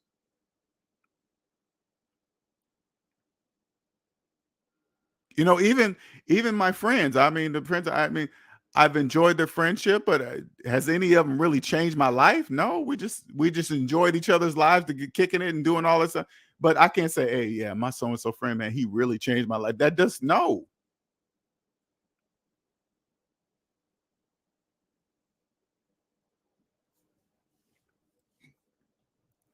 Unfortunately, this inflation is infecting even the debt-free community. If your income ain't on point, even debt-free, you're in trouble. See, okay, let me say this to you, Enigma, okay? And you can believe it or not. That statement is not that's not true. It's not true. Inflation, that's for debt slaves, okay? That's for debt. The best way I can explain it to you, that's the only way, I guess that's the only way I can explain it to you. When you say stuff like that in a debt-free world, in this side of psychological economy, that's not true at all.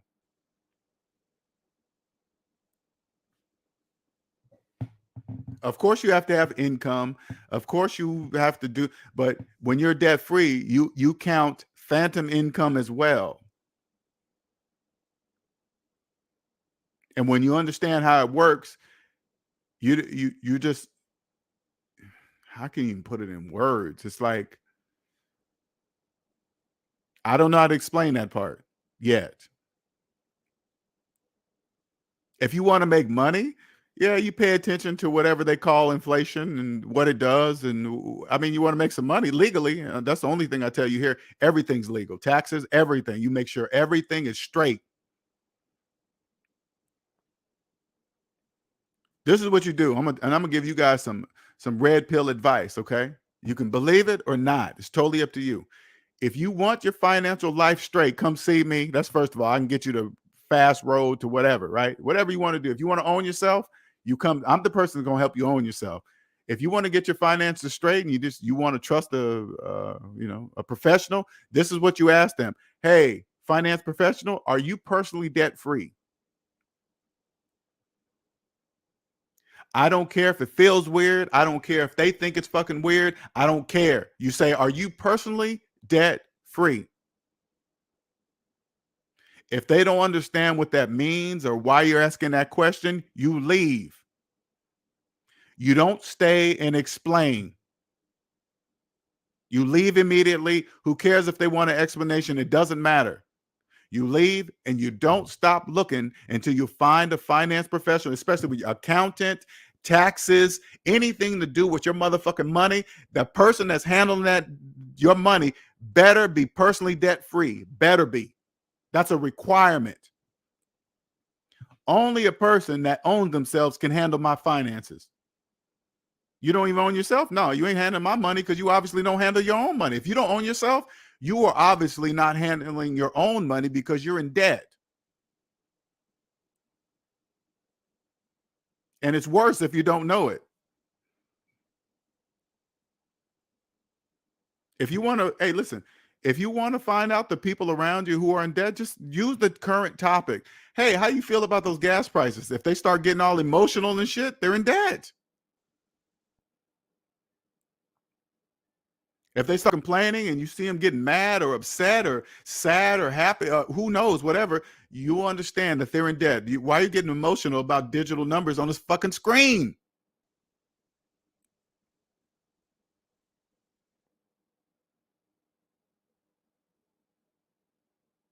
Those digital numbers change your whole day? Really?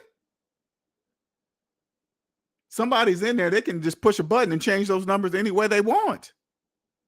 You mean your whole day is ruined because you looked at some digital numbers at a gas station? That's a problem.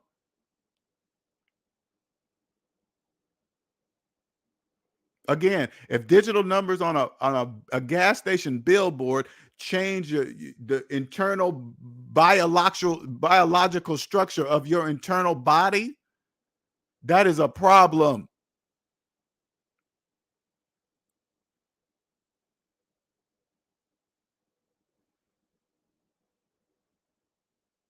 You get out of debt, you don't care what the gas prices are. Who gives a fuck?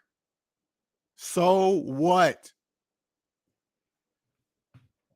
Once you own yourself, you will talk just like I do. You will talk exactly the way I do, because it sounds almost like I'm being arrogant or whatever.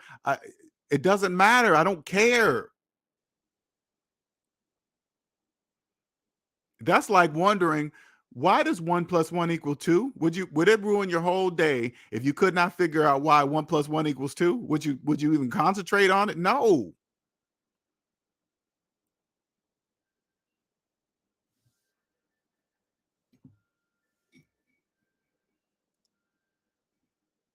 Do you see why I'm being known around the world? Can you see it? All you got to do is look up how many countries are capitalist. That's all that should give you the answer why capitalist psychological, because they're all the same. It doesn't matter. As long as the economy is capitalist, it doesn't matter. The majority must be in debt for it to work. It doesn't. They all have different rules and designs or how they do things. That's really not a big fucking deal. All I need to know is, what type is it? Capitalism? Cool. That's all I need to know. I don't need to know anything else. That means automatically that tells me the majority are in debt and they don't know it.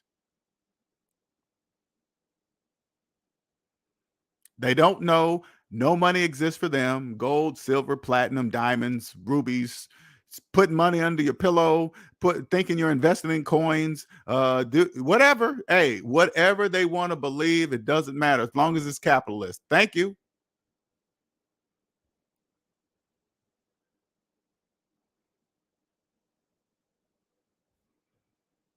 Yeah, and you know what's so funny, Monique? That's what we talk about. Remember that, because you got to remember, that's just like checking gas prices is just residual stuff, being, just old stuff from the debt matrix, old habits, looking at gas prices, pulling into the gas station and checking the gas prices. Like, it's like when you own yourself, time is the most valuable thing on earth, right? So like Costco, they always have the cheapest gas, right? But if you pull up, they got a line around the corner. Now, what debt slaves don't know, especially the ones in finance cars, they will go to Costco and wait in the line of Costco for 10 to 15 minutes so they can get a good price on gas, when they could have just went to a higher price gas station, pulled up to the pumped their gas, and be gone in 5 minutes. Now, remember, what I'm telling you, they don't know that. Okay, I'm just telling you what they can't see. They will wait in a gas station line at Costco for 10 to 15 minutes just to pull up and get some gas, thinking they're saving some money on gas with their finance car. When a person with a paid off car that owns the car will drive up to the higher price gas station, pull up, and be done in 5 minutes and be gone down the road. Say like they were both going in the same direction. Now the person with the paid off car will be 20 minutes ahead of the other person, at least. At least. Where you at? Oh man, I'm about 100 miles ahead of you.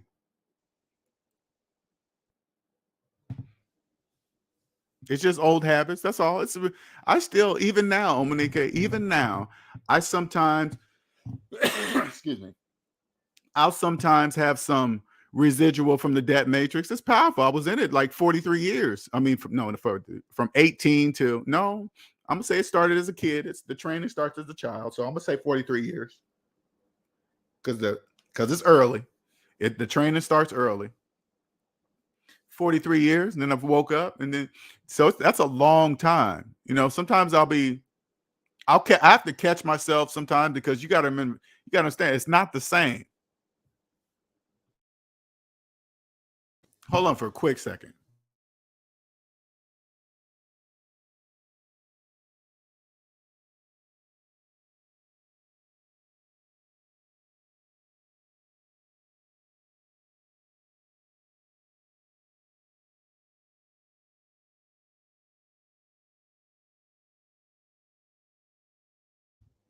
Because when you're out of debt, and you got to understand, you always have to include phantom income, right?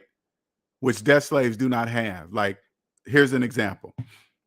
If a debt slave has a $500 a month car payment, that's about $6,000 a year. And since we don't have car payments, we now earn $6,000 more per year of phantom income than they don't. So if they pay $6,000, that's without interest and everything. If they pay it, that means we're $6,000 a year ahead of them. That's called phantom income. Shout out to Don for the $5 super chat. Thank you. Thank you. Very much appreciated. Michelle says, I am close to becoming debt free, and I so find myself not really stressing out about the gas prices increase because it really costing me about 20 more monthly. Yeah, it's just, and when you become totally debt free, Michelle, you will start to see, you will really understand that it's going to be a tough transition, but mathematically speaking, you're going to really understand that people in debt have no money. They're in debt. So when they're paying for gas, they're financing the gas. Once you are 100% debt free, the gas price, you'll be paying cash. You'll instantly become one of the rare people paying for gas in cash. Now I'm not talking like physical, like even if they paid physical cash for the gas that they're buying like you, it's not the same because they're in student loan debt.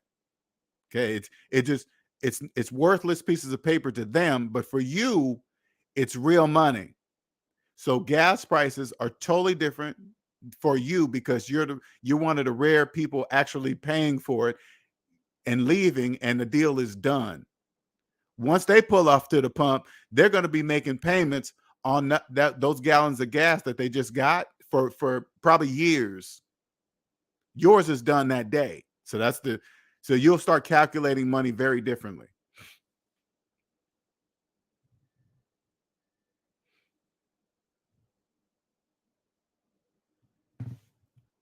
Well,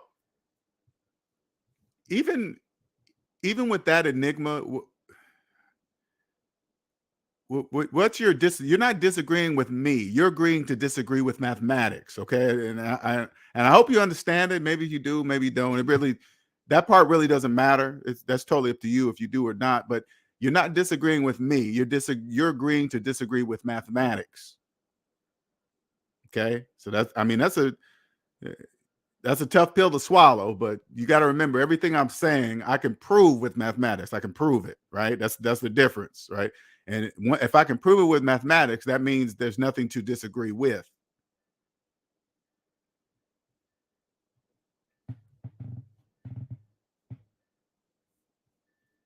If anybody has any questions, here's the link in the background. Again, I help you own yourself. Here's my email. Let me put my email up there. You want an appointment? I help people change their lives. I help you own yourself. It's more than just becoming debt free. Way more than that. I help you own yourself. Dave, put it this way. Dave Ramsey helps you become debt free. I help you own yourself. Okay, that's the difference between him and I. I help you own you. Dave helps you become debt free. My skill set is very rare, very, very rare. But all of it can be proven to be true with mathematics. That's the difference. That's the difference. I could prove it to you. I could write it all down on a piece of paper and say, hey, if you do this, you'll be free. If you do this, you'll be like me. Debt free. And then when I say by changing your life, let me explain this to you. By changing your life, once you own yourself, Once you do the work to actually own yourself, you will automatically know how rare it is. Very rare, very. You will have done what it takes to do it. It takes hard work. It takes very hard work to own yourself, very hard work. But once you do it, the rewards will pay off for the rest of your life forever. Your whole life will change. You will own yourself. And you know, by owning yourself, you'll be rare. And guess what happens? Your friends change, your relationships change, like how you date. All of that will change. You will never take anybody serious that doesn't own themselves. Never. Because that's an absolute waste of time. If they're in debt and they don't care, they think stress and payments and normal, complaining about gas and taxes, you will never be with that person ever because they're in debt. That's why they talk like that, thinking debt is part of life and they're stressing over car payments and shit like that. Shout out to Michelle Lewis for the Cash App. Thank you very much. Much appreciated. Thank you. And then when if you come across, like, I'm a man, I'm just using my point of view as a man, I would not settle with any woman that doesn't own herself. But once you get that if you come across another, say like I'm with her now. And so let you guys know that's possible. I wasn't going to settle for any woman that didn't own herself. Luckily, I did. I found one that owned herself and knew what that meant. When you find a relationship so rare like that, you're not going to mess it up for some side. I'm going to tell these for the guys. You're not going to mess it up for some side pussy because a woman's ass is fat and she got some big titties or whatever. You're not going to mess up your rare relationship over some side stuff. You would not do that. Because you will know immediately how rare it is, because you will know owning yourself is very rare. And you find a woman that also owns herself, you guys would be immediately on the same page, immediately.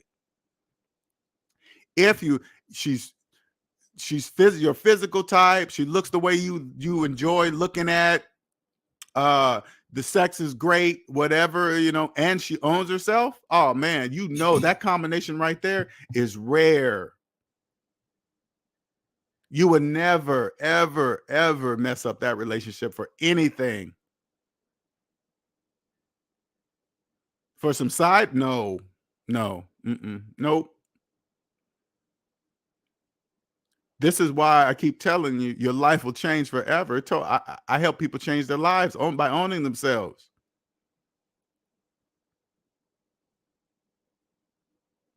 Your self-confidence will go through the roof because you will know immediately. Like, I know for a fact by owning myself, I'm different than millions of people. Millions.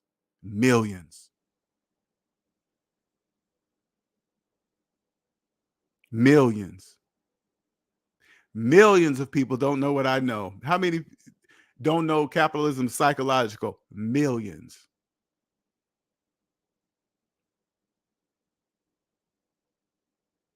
When it comes to anything with personal finance, listen, you know how many people on earth can even say anything against what I'm saying? Have you noticed that? I've been on YouTube for years. Have you heard anybody do some kind of scam video on me or do a review or say he's full of shit or whatever? No, nobody. No, but you know why? Because I'm the truth.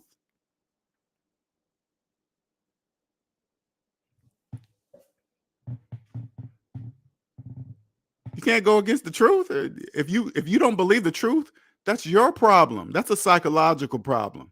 That's why capitalism is psychological, because if you don't believe the mathematical truth, that's a psychological problem for you, not me, you.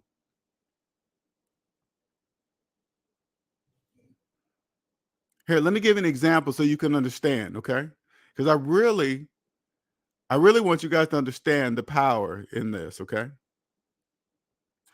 Say like you had $5,000 worth of gold in your hand, a bar. This bar of gold is worth $5,000. But you have $50,000 in student loan debt, okay? Now, if you put in the calculator 5,000 minus 50,000 is negative 45,000. Mathematics say you don't have anything in your hand. You don't have no gold in your hand. You just believe it psychologically. Do you understand? There's no gold in your hand. Now, if you hand that gold to me, say like I'm standing in front of you right now, I ask you, give me that bar of gold. Let me hold it. Now you go open up the calculator, put 5,000 minus no student loan debt and hit equal. What's that mean? $5,000 worth of gold for me, not you. I hand the gold back to you through the debt matrix. Hand it through, and now you believe you have gold when you don't. It's not there. There's no gold there. You just psychologically believe it's there. That's what I mean. You don't have no gold. You hand it back to me, it turns back into gold. I hand it back to you, it disappears. But as long as you believe you have it, that's the psychological part. As long as you believe you have it, that's okay with me too, because that's how it works. Shout out to Mr. Sonnen. Thank you, sir. Great show today. Keep preaching, excuse me. 8 more months for me, and then debt-free and owning myself. Close friend of mine right here, you guys. He is months away. Not only is he debt-free, he is months away from paying off his house. And we met together in at work. We both work for Alaska Airlines in Seattle, Washington, and we worked we was cubicles right next to each other, and it all started. We had a good friendship, and it all started with me. I found a great cell phone plan and shared it with him. I said, "Hey man, you can do it." Oh man, he was resistant. He was caught in the debt matrix. He was kind of, oh man, does that service suck? All the things debt slaves say. Oh, it can't be the same. It's got to be bad. And then he had to convince other people because he has a family, so he had to also convince them too. And it just cascaded from there. And now he is months away from paying off his house. Unbelievable. You know how, like, a person with no debt and a paid off house, do you know how financially ahead he is now? He's ahead of millions of people with a paid off house. See, and I'm going to say it a different way so debt slaves can understand what that means to have a paid off house, okay? This is what it means. Now listen closely. Listen closely. No more rent or mortgage again for the rest of his life. Let me say that one more time, what a paid off house means. No rent or mortgage again for the rest of his life. So while you believe rent or mortgage is part of normal life, thinking that's just part of life, everybody has a mortgage, everybody has to pay rent, that is not true. Imagine, now this is called phantom income, so you can understand.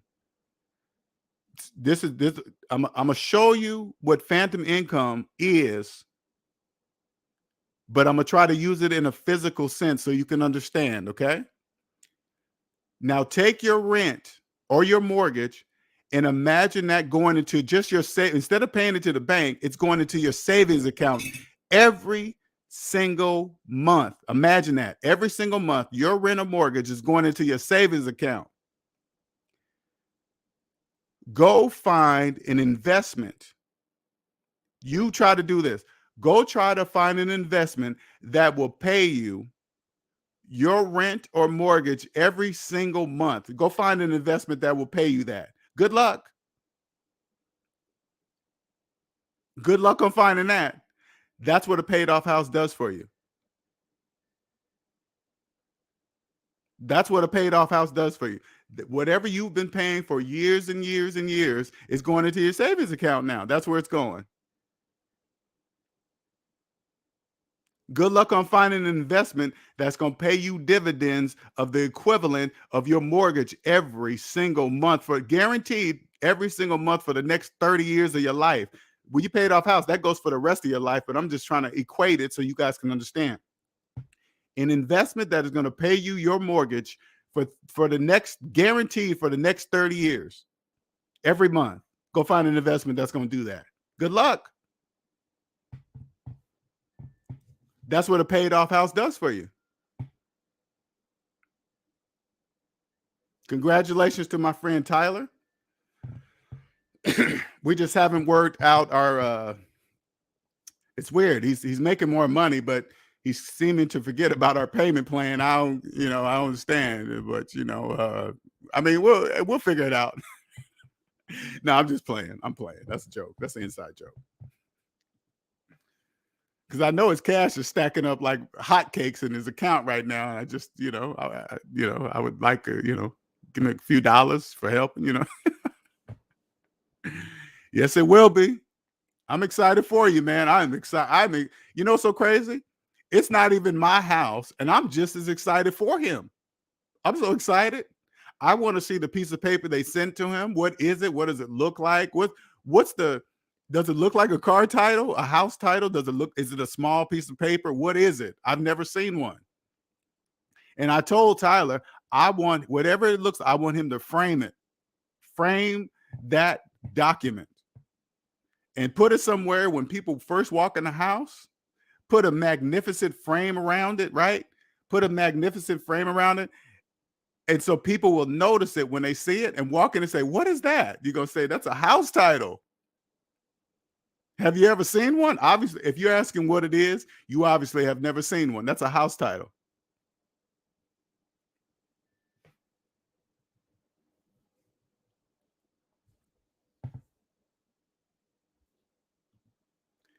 Mathematics, I don't agree with.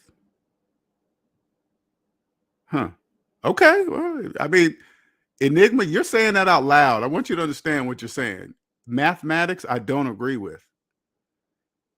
And this is not a dig or anything against you, saying anything negative. I'm just pointing out what you're saying on the screen, right? You're saying mathematics, I don't agree with. If you don't agree with mathematics, there's nothing I can do about that, and nor am I trying. I'm not here to convince anybody of mathematics. I don't do that.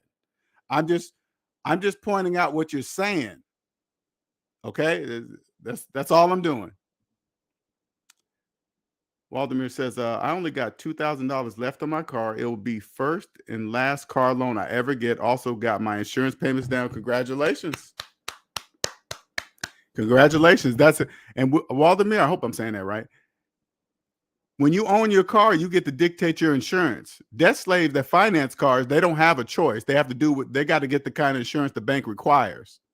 They don't know that. You know what's so crazy? When I was getting out of debt, you know what I learned about car insurance? They were, because I always paid my car insurance monthly. Do you know my insurance company, I don't know if all insurance companies do that, but my insurance company was charging me a fee on top of my car payment. It was some kind of fee on top of making my monthly car payment, they charged me a fee to get it. I did not know that until I got out of debt. And I started, when you get out of debt, you start looking over everything you start looking at, right? And I said, what is this? What is this $11 or something, what it was? And they were like, oh, that's a fee for, I said, you charge me money to get my money? You mean the money that I'm already giving you, you charging me a fee to get it? They was like, yeah, that's what I said. How can I avoid that? Oh, if you pay it every 6 months or a year. I said, okay, that's what I'll be doing. I'm not doing that. I don't care if it's $11, 11 times 6, year after year after year, that shit adds up. And if I don't have to have it, oh, I'm not having it. See, and that's what I do to help. When I help people, I go through your whole personal financial life with a fine-tooth comb, where there's nothing left out. You won't be wondering what's on your credit report. You won't be wondering if there's a bill collector going to be calling you. All that is removed. You'll no longer be scared to go to your mailbox, scared of the bills you might see in there. That's even that, like, think, and this is serious, okay? If your biological chemical changes walk into the mailbox, that's a problem. If you're nervous about what's in the mailbox, you're scared to see a notice, that is a problem. I help eliminate that. When you own yourself, that kind of stuff, that doesn't exist. Because I always know what's coming in my mailbox unless it's junk mail. I don't know what junk mail is going to be coming in, but outside of junk mail, I always know what's coming to me in the mailbox. I have a shredder right on the inside. When I walk into my house, there's a shredder right next to the door. So when I get junk mail or solicitations for more debt, I don't even open it. I just drop it in the shredder.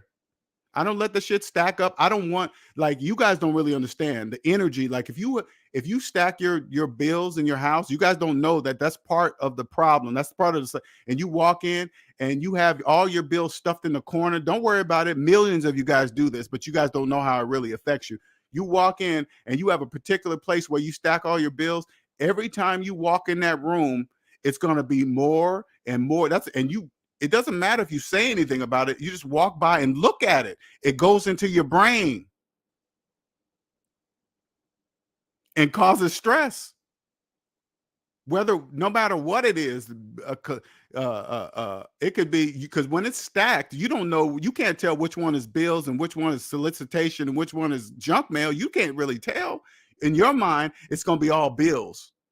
See how it just transforms? But when you own yourself, that doesn't happen. Junk mail gets shredded immediately. Nothing's that shit doesn't stay in my house. Not even junk mail. Garbage or shred. Anything with my name on it, I just shred it. Junk mail, I just throw it in the garbage. That's it. That's all of the psychological problem. And if that's you're scared of bills. When you walk in, you got a particular area where you stack all your fucking bills. That's why you're scared of gas prices, because of all that. That all works together.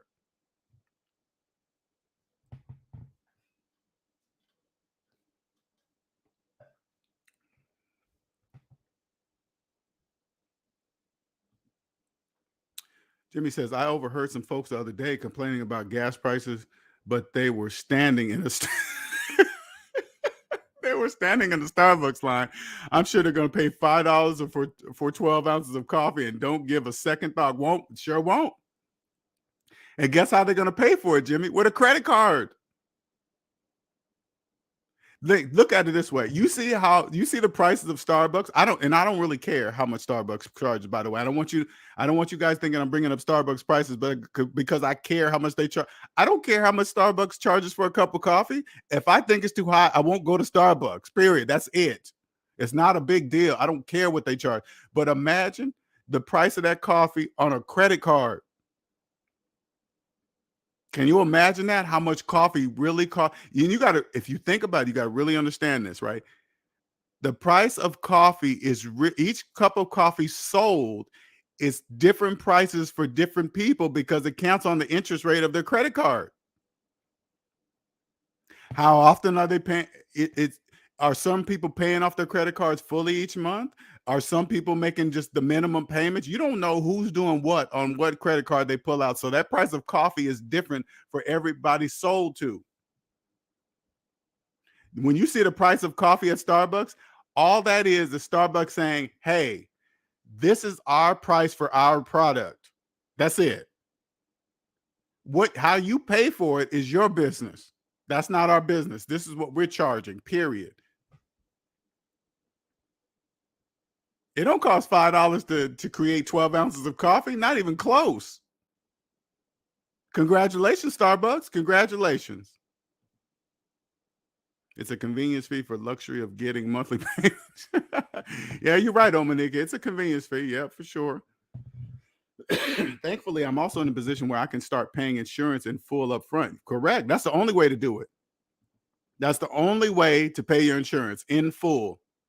This is what I do. I have the highest deductible, and I pay my insurance in full every 6 months or however high. My insurance company only lets me go 6 months. I wish they would let me go a year. And I wish they would go higher on the deductible, but they have a cap. couldn't help but think, damn, you're paying roughly $100 a gallon for coffee. Sure is. Yes, they are. The same people charging Starbucks coffee. And if this is you, listen closely.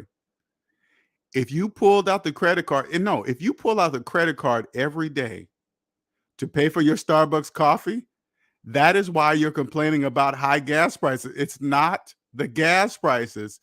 It's you financing a cup of coffee every day. You're financing a cup of coffee. Now, if they made you put it this way, if you went to say like this, if you went to buy a cup of coffee, but in order to finance it, you would have to fill out some paperwork to finance that cup of coffee. 9 times out of 10, you would stop drinking coffee because that would take too much time. Oh man, every day I got to fill out all this paperwork, but credit cards avoid all that. It's so fast. Here, clap, clap, bam, here's your coffee, boom, done. Transaction's done. You don't have to sign no paperwork, anything. Congratulations, your finance cup of coffee. I do the same. Everything is open, viewed, destroyed, no mailing. Exactly. Open, viewed, just shredded. I love my shredder. It's right next to the door. Right next to the door. It doesn't stack up anywhere. Bzz, bzz. Yep. $5. You get the super size is 15. Oh, for those coffees. Yeah. Wow. Really? Now, when I go to Starbucks, I've never bought over a medium coffee, right? I'm not, but $15 for, oh my God, congratulations, Starbucks.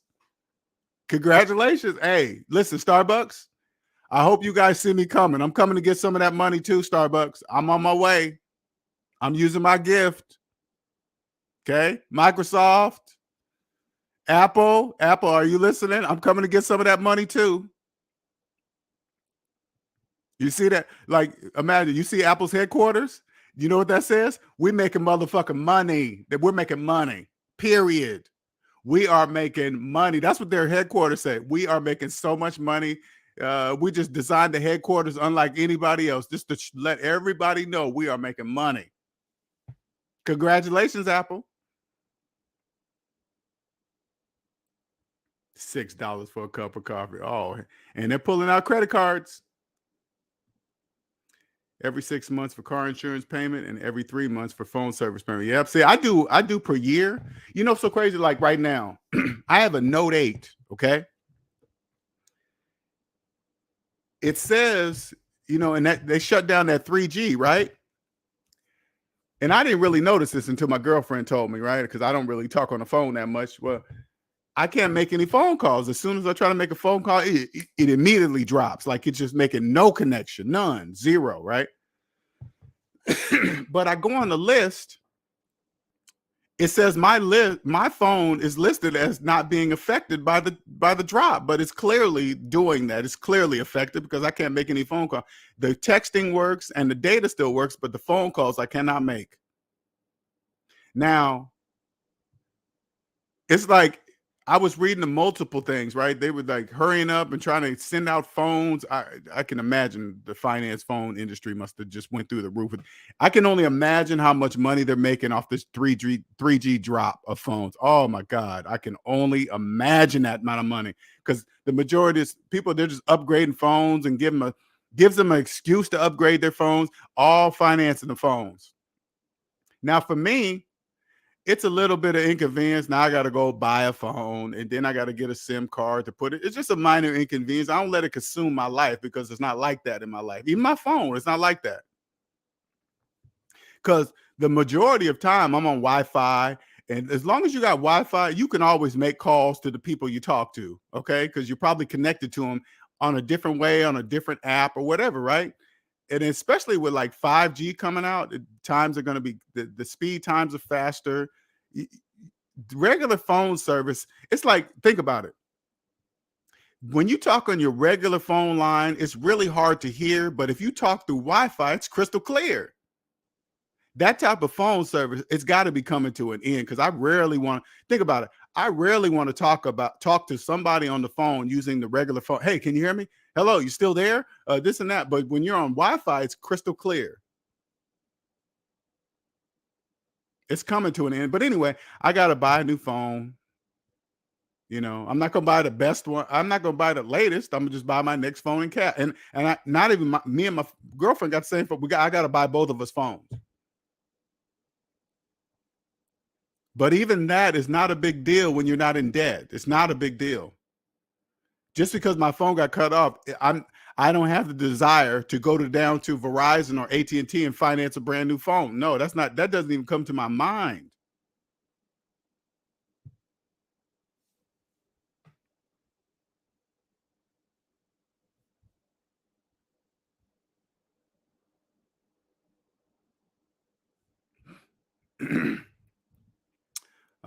Walt says, if he says he don't agree with me, oh, okay. Oh no, he just corrected it. He just corrected himself down at the bottom there.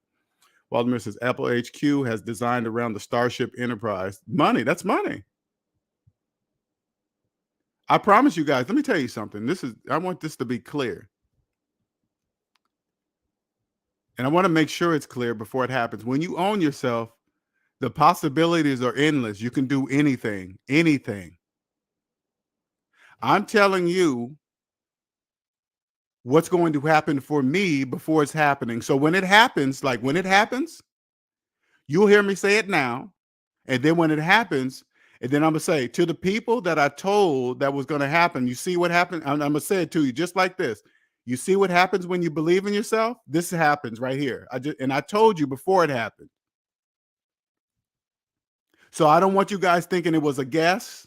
I don't want you guys to think I got lucky or something. Oh, he just had some parents or somebody rich helped him out. He had a rich friend or he had somebody high up in a company. I'm telling you before it happens. So you won't think any of that. So when I get there, so I say, hey, see what I told you back in March of 2022? See, look. So you could say to yourself, he did say that. He sure did. He said that.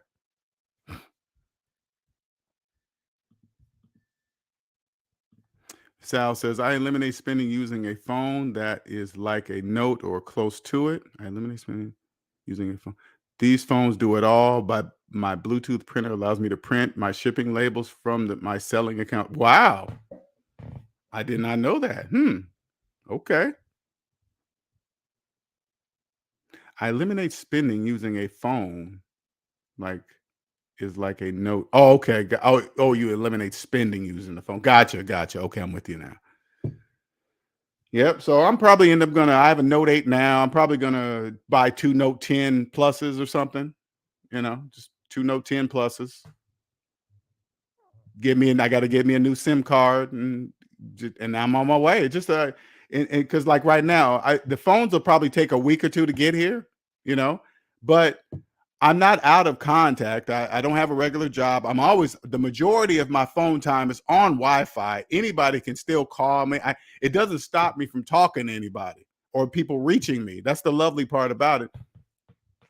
It doesn't stop me from doing anything. What's up, Nick?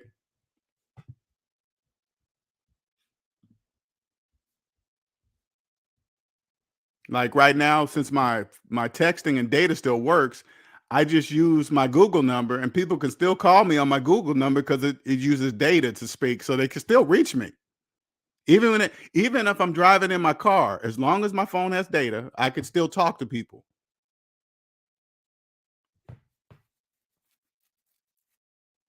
If they, honestly, if they came down on data only plans, because data, like I pay $99 a year for my phone service. Okay, $99 a year.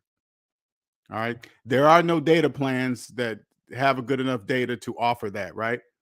Or if I could get a data plan that if I get a certain amount of data, the data doesn't expire. That would be lovely. I would not need regular phone service anymore. I would just drop it and just use my Google number for everything. Because I can still do everything I need to do just on a data only plan. That's it. If the data only didn't expire, if I could buy 100 gigs and it doesn't, and it lasts until I use it all, that would be right there. Oh, that would be absolutely amazing for me. Like buy 100 gigs for, $50. And I could still talk and browse the internet, do everything I need to do. Oh man, and the data don't expire. Oh man, that would be awesome.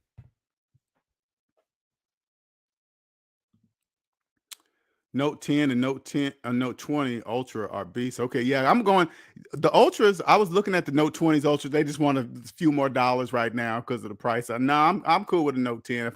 If a Note 8 lasts me this long, I'm cool with a Note 10. That's an upgrade for me. Note 10 Plus. So I'm just gonna buy 2 Note 10 Pluses, and that's that. I know the truth. You rise to fame will be financed by your buddy Russell after the commercial. Yeah, right. Now he's joking about a commercial I did with Seahawks quarterback Russell Wilson. I was in a commercial with him, so we joke about that sometimes. Trust me, Russell was the only one that got paid in that commercial. Believe that. I got a little small check minus taxes. I use the Ting Mobile. Okay, 2 lines for $90. So I'm thinking, like I said, my Note 8. As soon as I saw the way the phone calls drop when I try to press send, I've never seen that before. So I said, okay, this must be part of the deal. All right, this is and now this phone is this Note 8 would be perfect as a data only phone now. Perfect. I could still use everything, but eventually they're gonna stop making apps for this OS for the I think it's Android 8.0, and then they just pretty much force you to upgrade. And luckily for me, I can make a phone last for 3-4 years because I don't think about phones like that. So I can last 3-4 years until they kick me off like they did. So now I gotta buy, like I said, buy new SIMs and get 2 new phones. But it's not a big deal because if you buy a phone every 3-4 years, that's okay.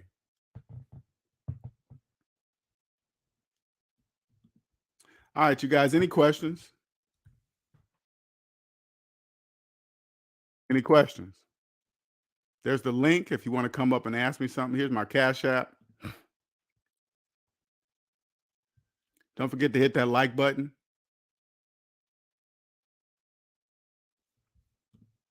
Hold on for a quick second here.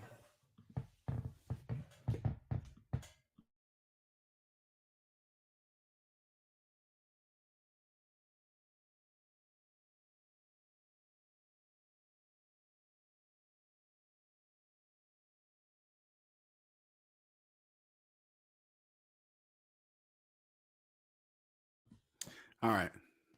Yeah, it's just it's just funny to look at that because back in the day that would have threw me in a loop. Oh my God, I ain't got no phone. But now I'm like, how often do I really talk to people on the phone physically? I don't really talk to people on the phone like that. I don't. I just don't have the desire. Unless I have a client. I really, even like, for example, when I'm at home, I talk to the clients via my Google line because it's more clear than my regular line. You see what I'm saying? It's more clear than my regular line. It's almost like, I might should just get my woman a phone. Nah, I gotta have contact with her. She ain't gonna like. Well, no, she could still reach me on that. I don't know. I'm thinking about it. Might just end up getting 110, not 2.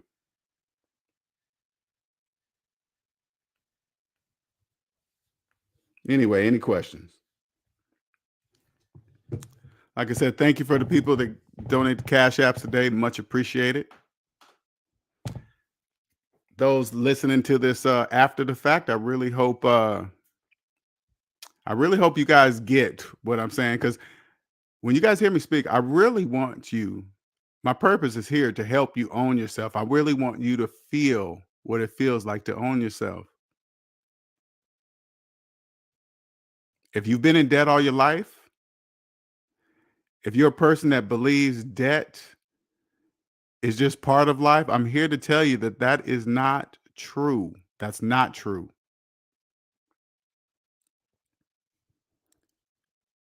If the majority of people around you are in debt,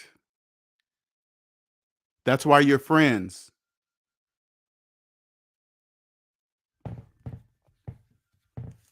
You understand? That's why you're friends. If the majority of people around you have mortgages just like you, that's why you're friends. You guys all believe you're homeowners with mortgages. That's why you're friends. When you own yourself, you know you can't buy a house with a mortgage. That's impossible. You can't do that. People with mortgages are homeowners psychologically, not in real life. They're not really homeowners. They're homeowners psychologically. They just don't know that. That's the psychological part. Them not knowing, them believing they're homeowners with mortgages, them not knowing that they're not homeowners, it's psychological. They don't know that they're not. That's the psychological part. They believe they own equity. They don't even know what equity means. They just look up the debt. What is the definition of equity? And then they go and look it up and say, oh, it means you have money. If your house is this and your balance is that, that means this right here between those two is yours. That's not true. None of that is true. And then they, in their mind, they think it's money. They didn't say equity's money. They said it's equity, a word that the bank made up. They made up that word. You can't own something inside of something that you didn't have the money to buy. You didn't have the money to buy that something. You can't own it. If you don't own it, you don't own anything inside of it or anything it creates. If the house cost $100,000 and in 1 year went up to $500,000 and you think you got the equity between the two, that money's yours, it raised for you. No, you have to own it first before it's yours. No, it's not. That equity in that house rises for the bank so they can get you to finance this made up number and charge you for something that doesn't exist. Equity don't exist. That doesn't exist. And when you guys start adding it, put it this way, okay? I can only imagine, and I don't want you to think it has something to do with the bank managers, the bank tellers, the people that work at the bank. They don't know what I'm about to tell you, okay? Can you imagine for the people that know that, because there's people that know that work for the banks, okay? Of course they do. There's some people that, but you guys probably will ever meet them face to face, okay? It's never a bank teller. It's never a mortgage loan officer, because the majority of people that are helping you in the bank, they're all in personal debt too. So they don't know either. But when you got a person trying to come up and qualify for a loan and they start bringing out their financial portfolio and adding the equity in their financial portfolios of properties that they don't even own or stuff they don't own, they're making payments on. Can you imagine how the bank looks at that? They probably think to themselves, doesn't this person clearly see my name is on everything they're talking about that they own an equity in? They don't see that. Well, they don't think like that because they know you don't see it, because their name is on it. Debt slaves don't realize if it wasn't for their name being on that slip or title, whatever, you wouldn't have been able to get it. So can you imagine when so-called professionals come up and start talking about their financial portfolios of everything that pretty much is bank owned, anything with their name on it and the bank name on it, that means the bank owns it. And the person's name on it, they're just the ones paying for it. The bank owns it. And here's the person making the payments to us. That's it. There's nothing. They don't own anything. And they're coming to get another loan and say, hey, look, this is how much I'm worth. This is my net worth. Can you imagine? I bet you the bankers just be laughing. Ooh, just laughing. Cracking up. This dude thinks he really owns our properties. Look at him. He put it in his financial portfolio. Look at him. He's adding it to his net worth, and he's deep in debt. He owns nothing, and he think he has a net worth. They just probably be laughing their asses off. That is funny. And all they're really doing is running your credit report, see how many owners you have, and see if you have enough room in your income to have at least one more owner. That's it. That's what debt to income ratios really mean. Okay, you guys don't know that. It's just a determination to see if you could possibly have one more owner. If they can figure out mathematically, and it's not hard to do, if you can have room for one more owner, they'll approve you for the loan. If you don't have room for one more owner, they just won't. Denied. And then that's when they send you down to the subprime sharks, where they'll pick your financial bones dry with high interest rates, stupid long terms, fucking trackers in your cars, engine killers if you don't make your payments. Those are the subprime sharks. If you have a kill switch, if you finance your car and you have a kill switch in your car by the financier, like if you don't make your payment, they'll shut your car down. Those are subprime sharks. You know how embarrassing that is? Some people think that's normal. Oh man, I ain't make my payment. Now I got to make a payment over the phone, so they'll start my car up. You know how embarrassing that is? That's embarrassing. If you have a kill switch in your finance card, that tells me your credit is shot to fucking pieces.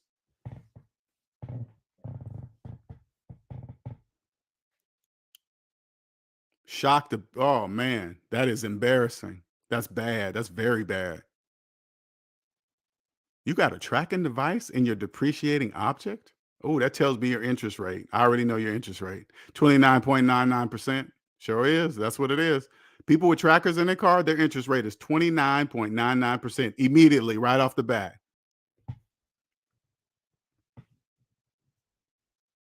Immediately. You got some serious financial problems. Serious. If somebody has a remote control to your car that you're paying for, like a kid.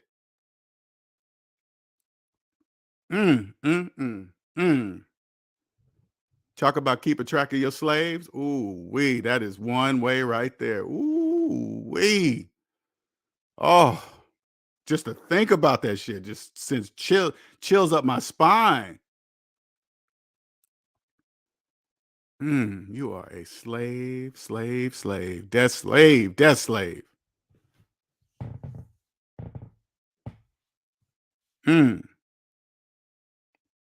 Low down, dirty slave too. Ooh, they treat you guys so bad. Ooh, they do you guys so bad sometimes. Sometimes when I be looking, sometimes I just watch.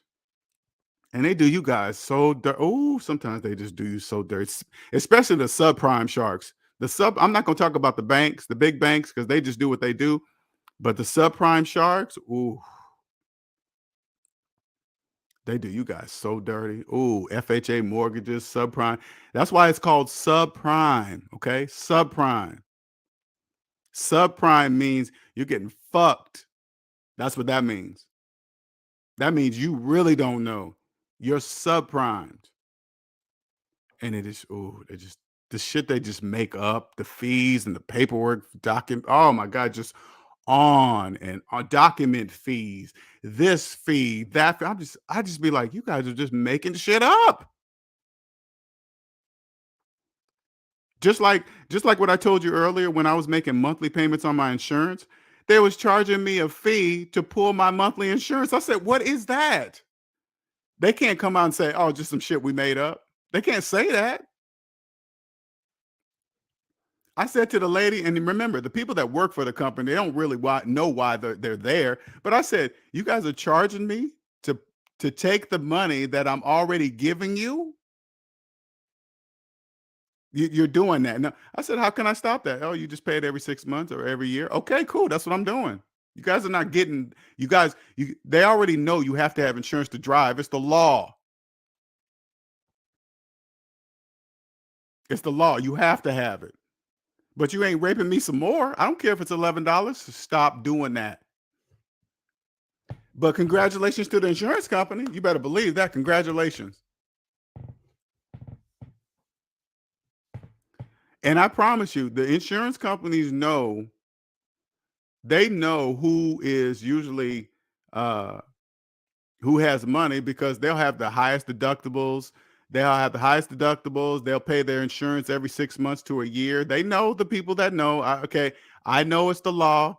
I know I have to have it. I'm not saying it's a bad thing, but I'm going to pay you the least amount of money I can possibly legally do.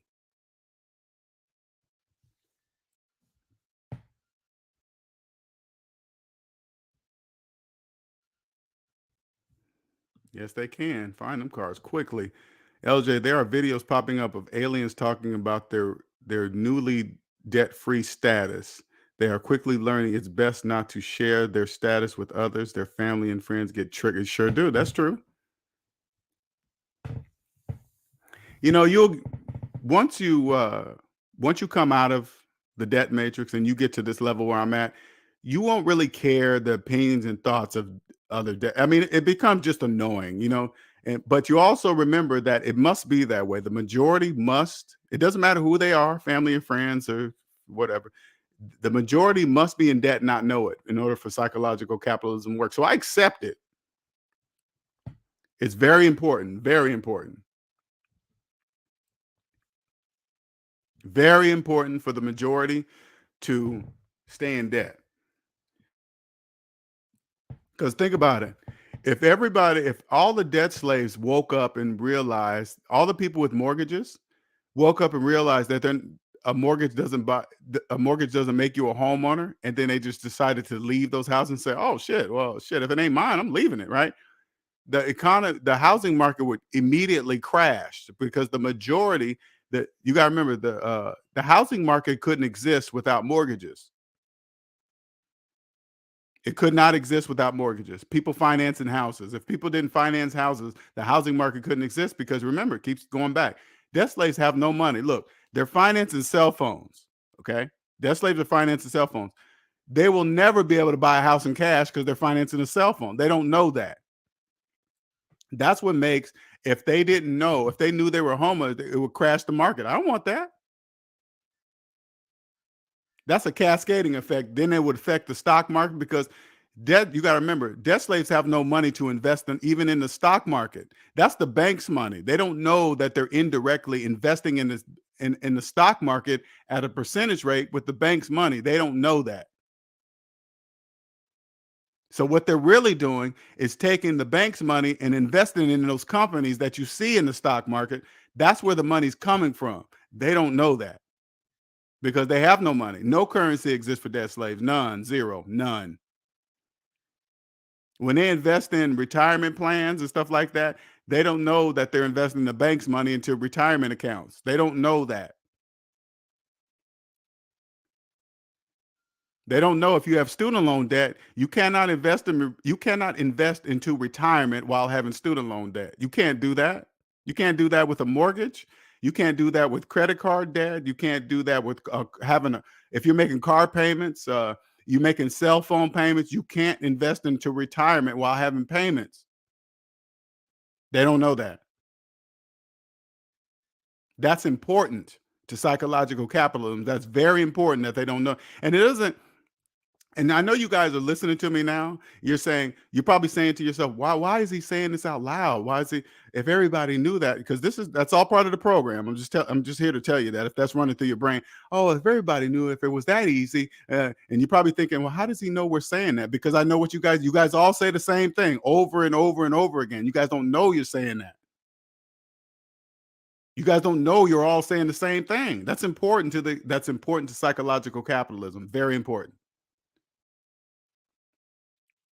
It's important that you guys share information that makes absolutely no mathematical sense to each other. That's important. That's very important. Thinking, like, let me give you an example of what's important. Okay. When you guys see people make car videos on YouTube about them financing a car, and the great interest rate they got and how to do it and blah, and how much gas mileage they're saving and blah, blah, blah. All of that is irrelevant because they didn't have the money to buy the car. That's why they're financing it. So everything they're sharing with you is mathematically incorrect. All of it. But the person making the video obviously doesn't know that. That's why they're making a video. They made a video of something that makes no mathematical sense. The reason why they're doing that, because they don't know that they're doing it. They don't know that you cannot buy a car with a car loan. Car loans buy people, not cars. Mortgages buy people, not houses. Do you understand? It doesn't buy mortgage doesn't buy a house. It buys you. Without you, there's no money coming to them. A house, you think a house can pay for itself? Have you ever seen a house send payments to the bank? No. Have you ever seen a car send payments to the bank? No. Without you, it doesn't work.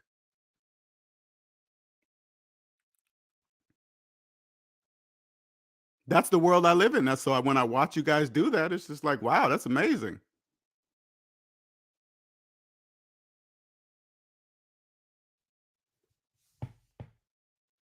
It's amazing to watch. Just amazing.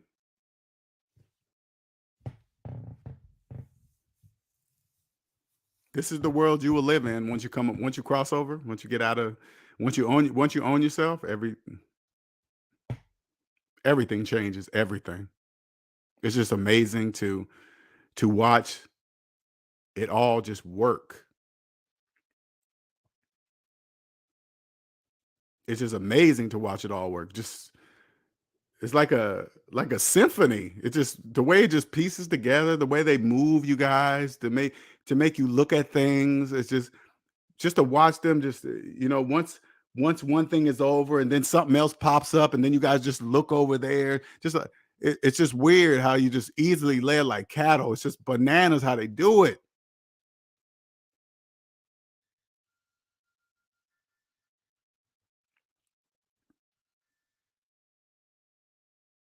Then when they want you to stop looking at gas prices, they'll just lower the gas prices. And then so crazy. This is what I noticed how they do it. Okay, this is funny as hell, right? Because it's done all the time.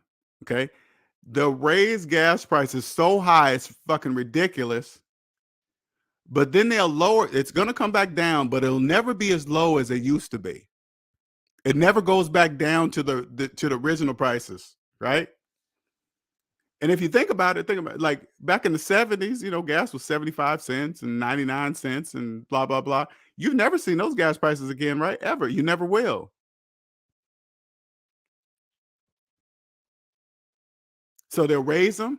And then when they lower it from the ridiculous rate, you guys will be happy that it's just lower than you'll clearly see that it's not going to go down the way to where it was, but it'll be lower than what the prices were that were ridiculous. Can you imagine, like, say like back in the 70s when gas was 75 cents or some ridiculous amount of number, and then all of a sudden back in the 70s it reached up to $6. Can you imagine that? Imagine it reaching up to the prices today. That would cause very big problems. You have to do that gradually. So now once this gas price comes down, it'll probably get down to about high threes, $4 from $6. And then it'll just sit there, and then that'll become the new normal. So the new generations will think $4 a gallon is normal. No different than car payments. Car payments used to be, back when I was young, car payments was $100 a month, $100-something a month. It kind of what kind of car you got back then. But I remember paying $150 a month too. I was young too. $250 a month. You can't get no car for a monthly payment at that no more. Those days been done. People have regular car payments of $800, $700. That's bananas.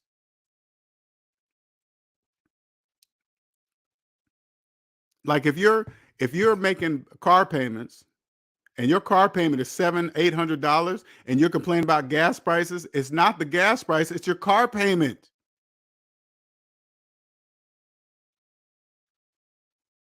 Imagine imagine this. Imagine you having the same car right now, but without a car payment. Say like you wasn't making $800 a month for that car, and that car was actually yours. Would you give a fuck about the gas price? No, you would just pull up and fill up. I don't care. You would pull up and just fill the car up. You would not care about the gas prices because you're not making an $800 a month car payment.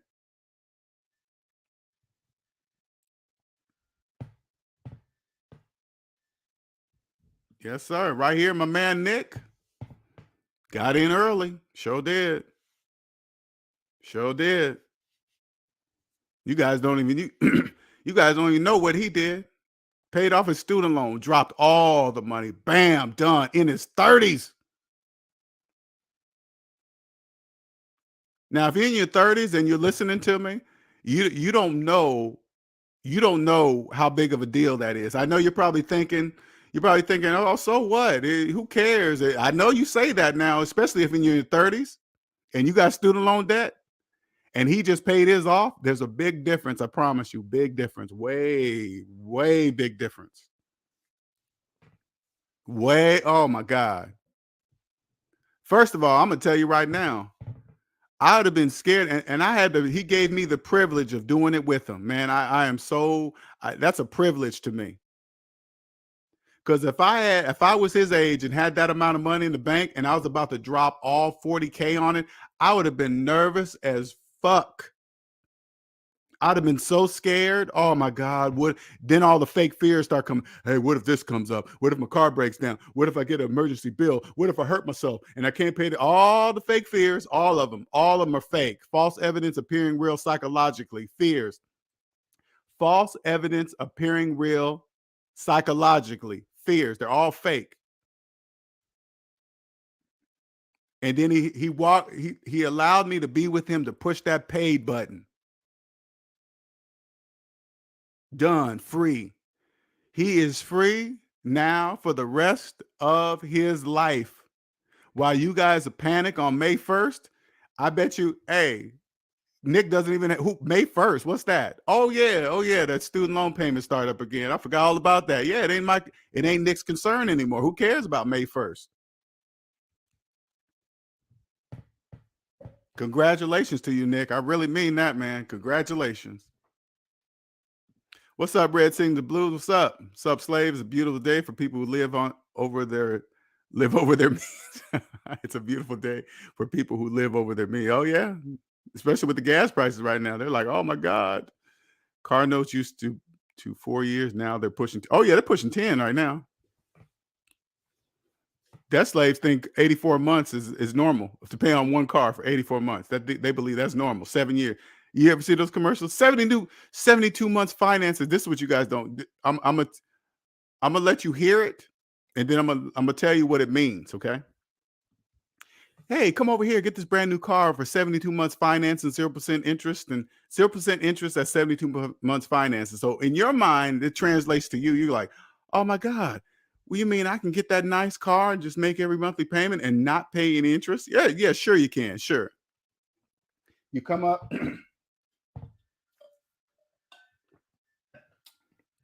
Sign up. Now you're locked in for 72 months plus whatever else they throw in that thing, because only a debt slave will finance a car for 72 months. Only a debt slave would tie themselves.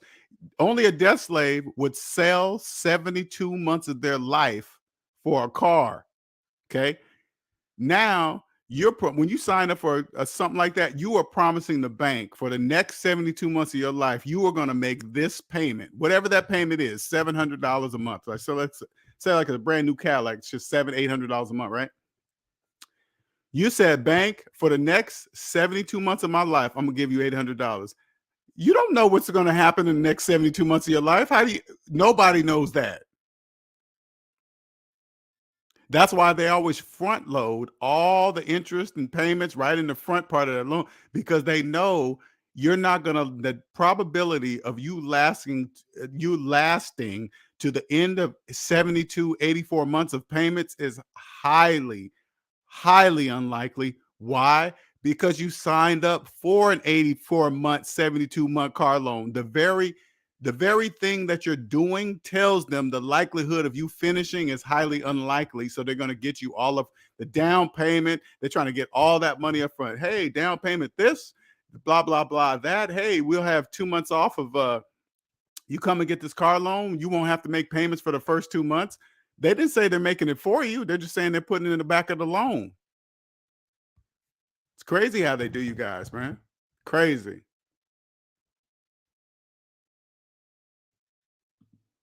I like older cars anyway. I don't need the buttons and screens. How annoying they fill these newer cars up, but my phone does it. That's the same way I feel, Sals. You guys know me. I got my 95 Yukon. I'm perfectly okay with that. Love that truck. Love it. Everything's on my phone. Everything. I still got the stock stereo in it, but I got some other shit put in it. I just use my Bluetooth on my phone and just use it through my system. So if you look in the truck, it don't look like it has a nice system or anything, because everything looks stock. But all I got to do is press play on my phone, and it plays the music that I wanted to play. Red says, glad I bought an electric scooter as well. Take walks, Get the exercise and slaves, or take the train. Exactly. That's what I love. I'm getting back into my exercise. The whole thing threw off my routine, but I got to get back in my routine. But it's a 2020, 72 months, right? I know, right? Can't wait for that day that I've paid all my student loans off, paying them down bit by bit, taking the slave chains off link by link. And that's exactly what you're doing, Dark Man. You're taking the links off your chains. That's what you're doing. Everything financed is a link to a chain. You know how bad I wish somebody would have just said it to me like that back in the day. Hey, you know, each time you finance something, you know, that's a link in your chain. Change to what? Change your slave. Slaves have chains. Do you know that? You saw the movies, right? Yeah. But these are psychological changes. It doesn't matter your color, it doesn't matter your age, it doesn't matter where you live, what part of the state you live in, what family you come from. If you're making payments, you're a slave. If you have a job, listen, these are just signs. These are to help you. If you have a job and your superiors treat you like shit, that's because you're a slave. If they talk down to you at work, if your manager or your boss talks down to you at work, you know why you allow them to do that. Only slaves allow that to happen. Like there's debt-free people that have jobs, okay? Because there's nothing wrong with having a job. I'm just telling you, debt-free people work where they choose to work. A debt-free person have a job would not allow their manager or superior to speak down to them, wrong to them. That would not be allowed. This is a business. Everybody's a grown-up. If they're your manager, of course, they could tell you what to do, what work needs to be done, but they tell you, hey, go do this. I need you to do that. Not shut the fuck up, go do that. Who are you talking to? Blah, blah, blah. No. Because you say, oh, I quit. Why are you quitting? Because you're talking to me like that. I don't allow that. Nick Penn, you had LJ, no hate. Oh, I had to walk around in the dark while hearing the voices of hater and pessimist until I achieved what I set out to do. Yeah, I was like that, Jodo. That was me. And Jodo, it's I'm here to make it easier for as many people that's willing to listen. I want to help most of you guys skip the process of. I keep reiterating this. I can help you skip generations of financial knowledge. I can help you do that right now. If you're a debt slave and you're listening to me, oh, I'll do it on my own. I'm telling you, you can't. I mean, I'm not saying, no, let me not say you can't. You can, but you're making it much harder than it has to be. That's all I'm saying. You can do it, but you're making it much harder than it has to be. I could just lay it out for you. Here you go. Just do this right here. Just do that. I can lay out the plan and give it to you. Now you got to do the work. Part of the work is not only just paying off your debt, you have to ignore the people around you, family, friends, everybody. Everybody who's a debt slave, you have to ignore them. Hey man, hey guys, we're going on this vacation to Mexico, man. We're about to stay there 7 days, and you paying off your debt. You know what you tell them? No, I can't go. Why not? I ain't got no money. That's what you say. I have no money. Now, what they're gonna say, oh, I'll let you borrow some, or don't be afraid that they're gonna think you're broke. Oh, he can't go on a vacation. He's obviously broke. Whatever. You let them think whatever they want to think. It doesn't matter. You have to ignore it. Because once you're out of debt, and they'll still be going on vacations every year. Now you can go on the vacation every year with them, but you'll be paying for it in cash. Different than them. You could still have the same fun as all your friends, but the difference is they'll be financing their vacations while you're paying cash, but they won't know the difference. They can't see that. They don't know that. They don't know that you're paying cash for everything, and you just have fun. That's it. Sacrifice a couple years to enjoy the rest of your life having fun. And you know, so funny, the only way they'll know that you're different from them, when you go on vacation, you might decide to stay an extra week or two. Why? Because the average vacation time for groups is usually about a week, 3 days to a week.